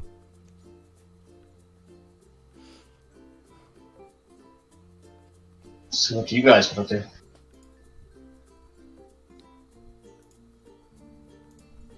Do you guys want to follow the way? Oh my Aspen God. just snorts. He covers his mouth. I didn't even hear it. He says, do you want to follow the way? I hate you. Yeah? Aspen does a very uncharacteristic snort and kind of just like claps his hands over his mouth. I'm gonna sit here. You guys can talk amongst yourselves. I won't hear anything. Tap me when you want me to come back. And he just leans back in his chair, just closes his eyes, and just kind of puts his hands on his chest and just sits there.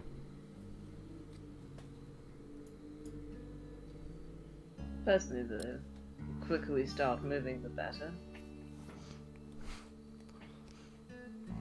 Aspen looks to you, Corfall, and just nods. Amber, is there anything here that you need? Sorry? Is there anything here that you need? No.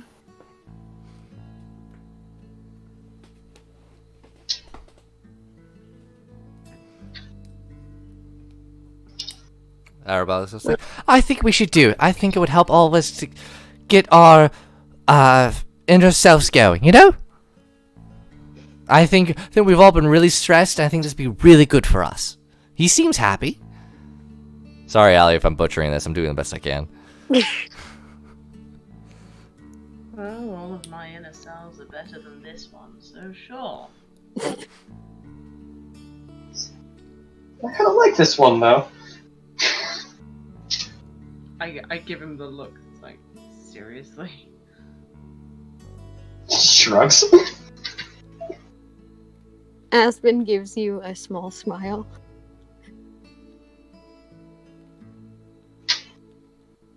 I'd just rather pick up my armor in the morning and then we can leave. I guess we're going then.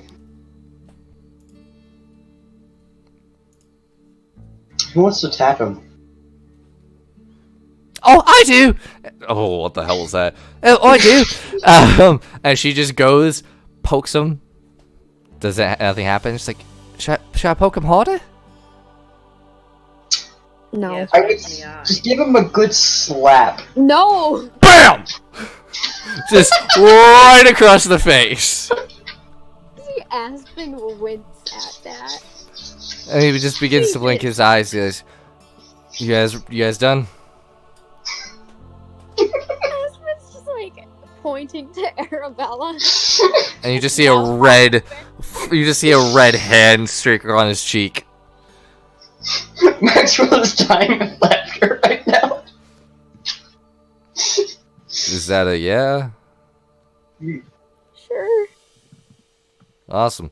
Leave in the morning? Look to Corfel.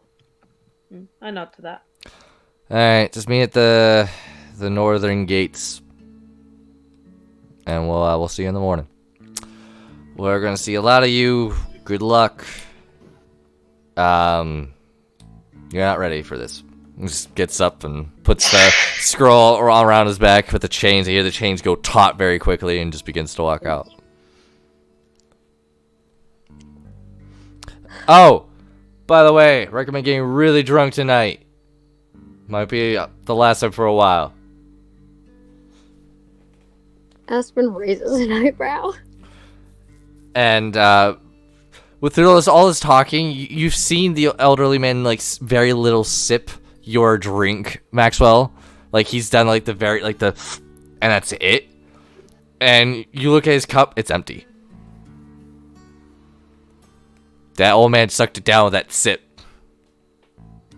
I'm impressed. And you haven't seen him since. He's probably out in the hallway vomiting. But yeah, the two appear to have left. Is there anything anybody wishes to do this night? Aspen kind of just like, as you guys are talking, he just slowly gets up and tries to sneak away. Yeah, it doesn't happen. Ahmed sees it and goes after you. No, as soon as he realized you were looking at him, he would just freeze. It's like a fading goat. Nice try. Raven! Shh. My cat is annoying. Raven! Shh. Hun. Okay, roleplay. Go! Sorry. Aspen kind of just like, night, and he just tries to hurry to the room. Aspen, is there anything you want to talk about? Nope, I'm good, bye. I've been violated by an old man. Sorry. Show me on Lily where he touched you. Oh my god. Is there anything anybody else wishes to do this night? Yeah. Yeah? Like, if Aspen leaves, I'm gonna follow. Yeah? Yeah. Assuming you're heading to the room, Aspen? Yeah. Yeah? I'm not gonna be intrusive, but when we get to the room, I'm gonna pull Aspen into a tight hug. And because I'm aware that I'm a decent bit taller, I'm gonna get down on a level where it's like my mouth is to his ear. Mm-hmm. I'm just gonna say, you don't need to share, but it'd be good if you do. Not for getting the weight off your own shoulders, then keeping us in the picture. We can't help if we don't know. And as soon as you stop talking, you kind of feel Aspen like grip onto you a lot tighter. And he like pushes his head into your chest, and you can just feel him like shaking, just trying to hold in tears. Yeah, my grip then immediately gets tighter, and it goes from just a casual hug to like my hand is like in your hair, like pulling you to me.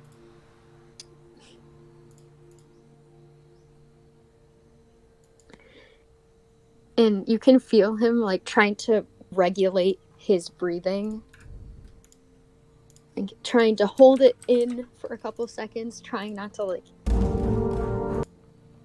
hyperventilate, basically. He's trying to stay as calm as he can. It's okay to be emotional.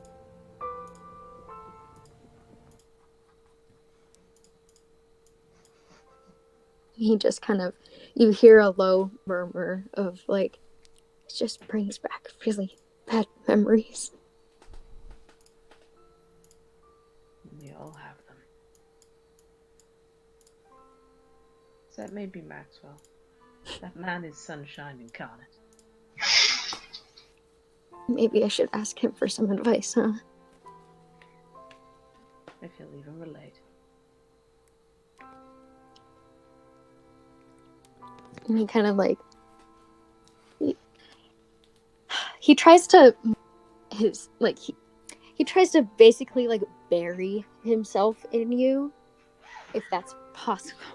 Like he tries to get as physically close as possible. And you can feel like your shirt kind of getting wet. He's just not letting go.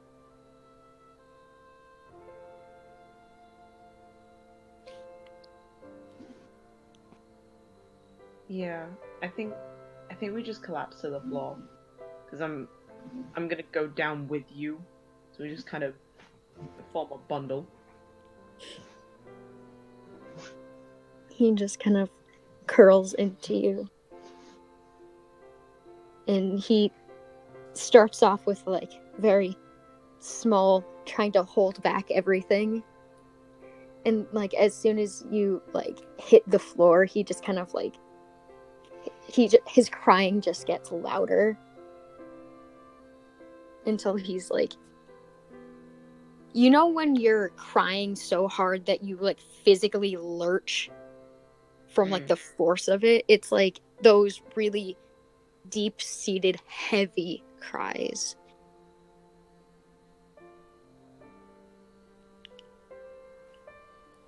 He just cling to you as much as possible.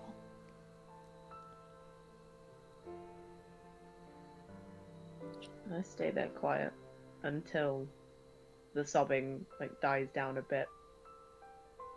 Yeah, and Aspen, you start to hear Corpel humming a tune, and it is literally like he is humming a lullaby and just trying to soothe you. It's very much like the most maternal you've ever seen him. It's like, I must calm the child. No. My heart. Oh, the feels. They've become too much. He's just kind of like. He's trying very hard not to like hurt you because he's trying not to grip you too hard. He doesn't want to hurt you. He kind of just starts mumbling, kind of like in between sobs, kind of like incoherently, and like he's trying to say something and then he just starts crying, so it doesn't get out and he starts getting frustrated. The humming, like obviously you wouldn't understand it, but the humming goes to Elven, so it's now very whimsical and lyrical, and I imagine Elvish just being really sing-songy to listen to anyway.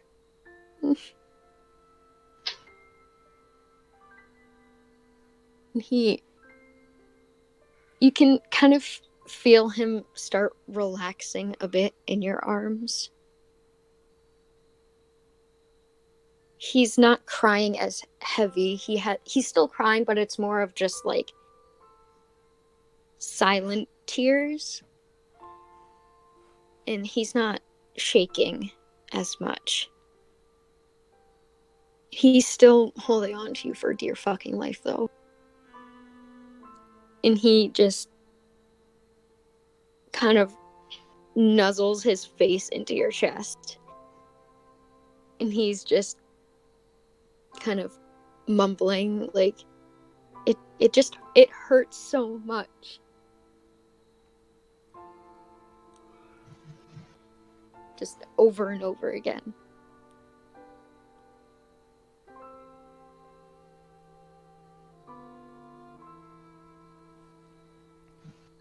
This is a bad city for you. And now we understand that. I doubt you won't get that much of a dissimilar reaction from me if we ever head west. But for right now, we're leaving tomorrow and putting this all behind us. We're leaving as a group and not coming back for a good long while, not unless we have to. Aspen nods. I'm sorry for being like this. So you stop right there. You are not apologizing for your past. He kind of like looks up at you. You can see like the tears have stopped flowing as much. They're kind of just like trickling down his face. And he looks to you with kind of like a crease, like he's confused.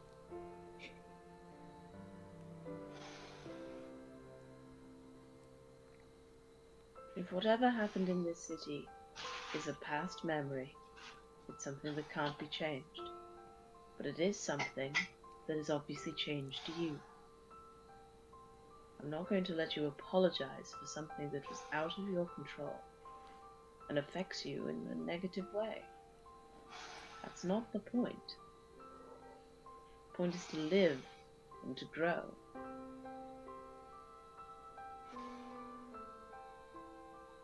Aspen, you see he nods and kind of bites his lip, kind of like worrying it in between his teeth. Now, we're going to bed. And by tomorrow, this will all be sorted. Okay. You see he kind of like takes one of his hands from around you and starts rubbing his face. And he kind of... It's kind of funny. He's kind of embarrassed and... But also is very... What are words? He's very touched, I guess. He never really had someone to talk about things with that wasn't like, what's wrong with you? You know, he takes your display to heart, but he's still kind of embarrassed about it because he's a teenage boy who's crying. So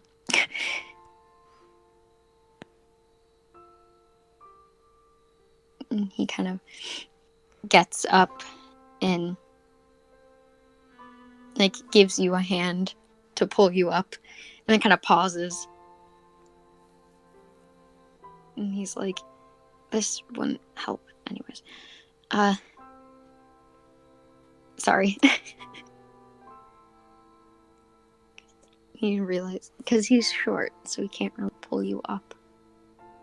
With your strength, dear boy, you could definitely pull me up. You see him kind of like chuckle and sticks his hand back out. Take it gladly. I weigh nothing, so go for it. You don't even need a roll. Alrighty. I'll just let it happen. Pulls you I have right that up, power. and he gives you a really big hug.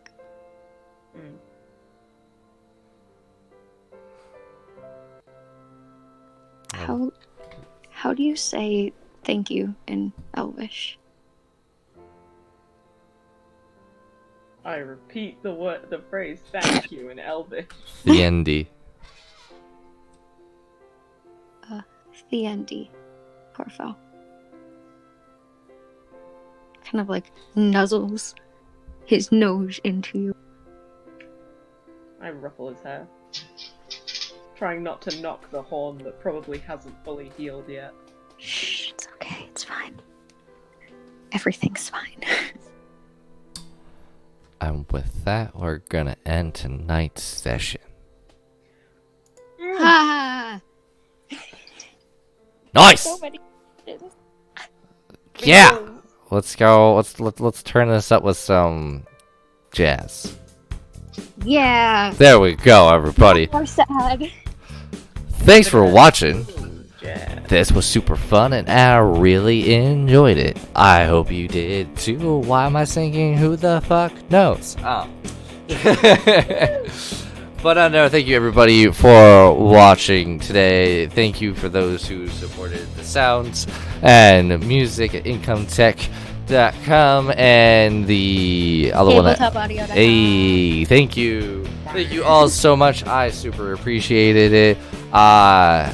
Please tune in next week for a special Spooktober campaign that we will actually be taking a break from the main campaign to do this. So get ready for like some oozy goodness and maybe some blood sucking like craziness with some hoo in there and some I don't know ghostly stuff. It will be to die for. Hey, it's going to be super comedic. It's going to be super fun. We hope you enjoy it. We're looking forward to it. And with that, we give you all our love. And please let your light shine bright and keep on smiling. Goodbye, everybody. Bye.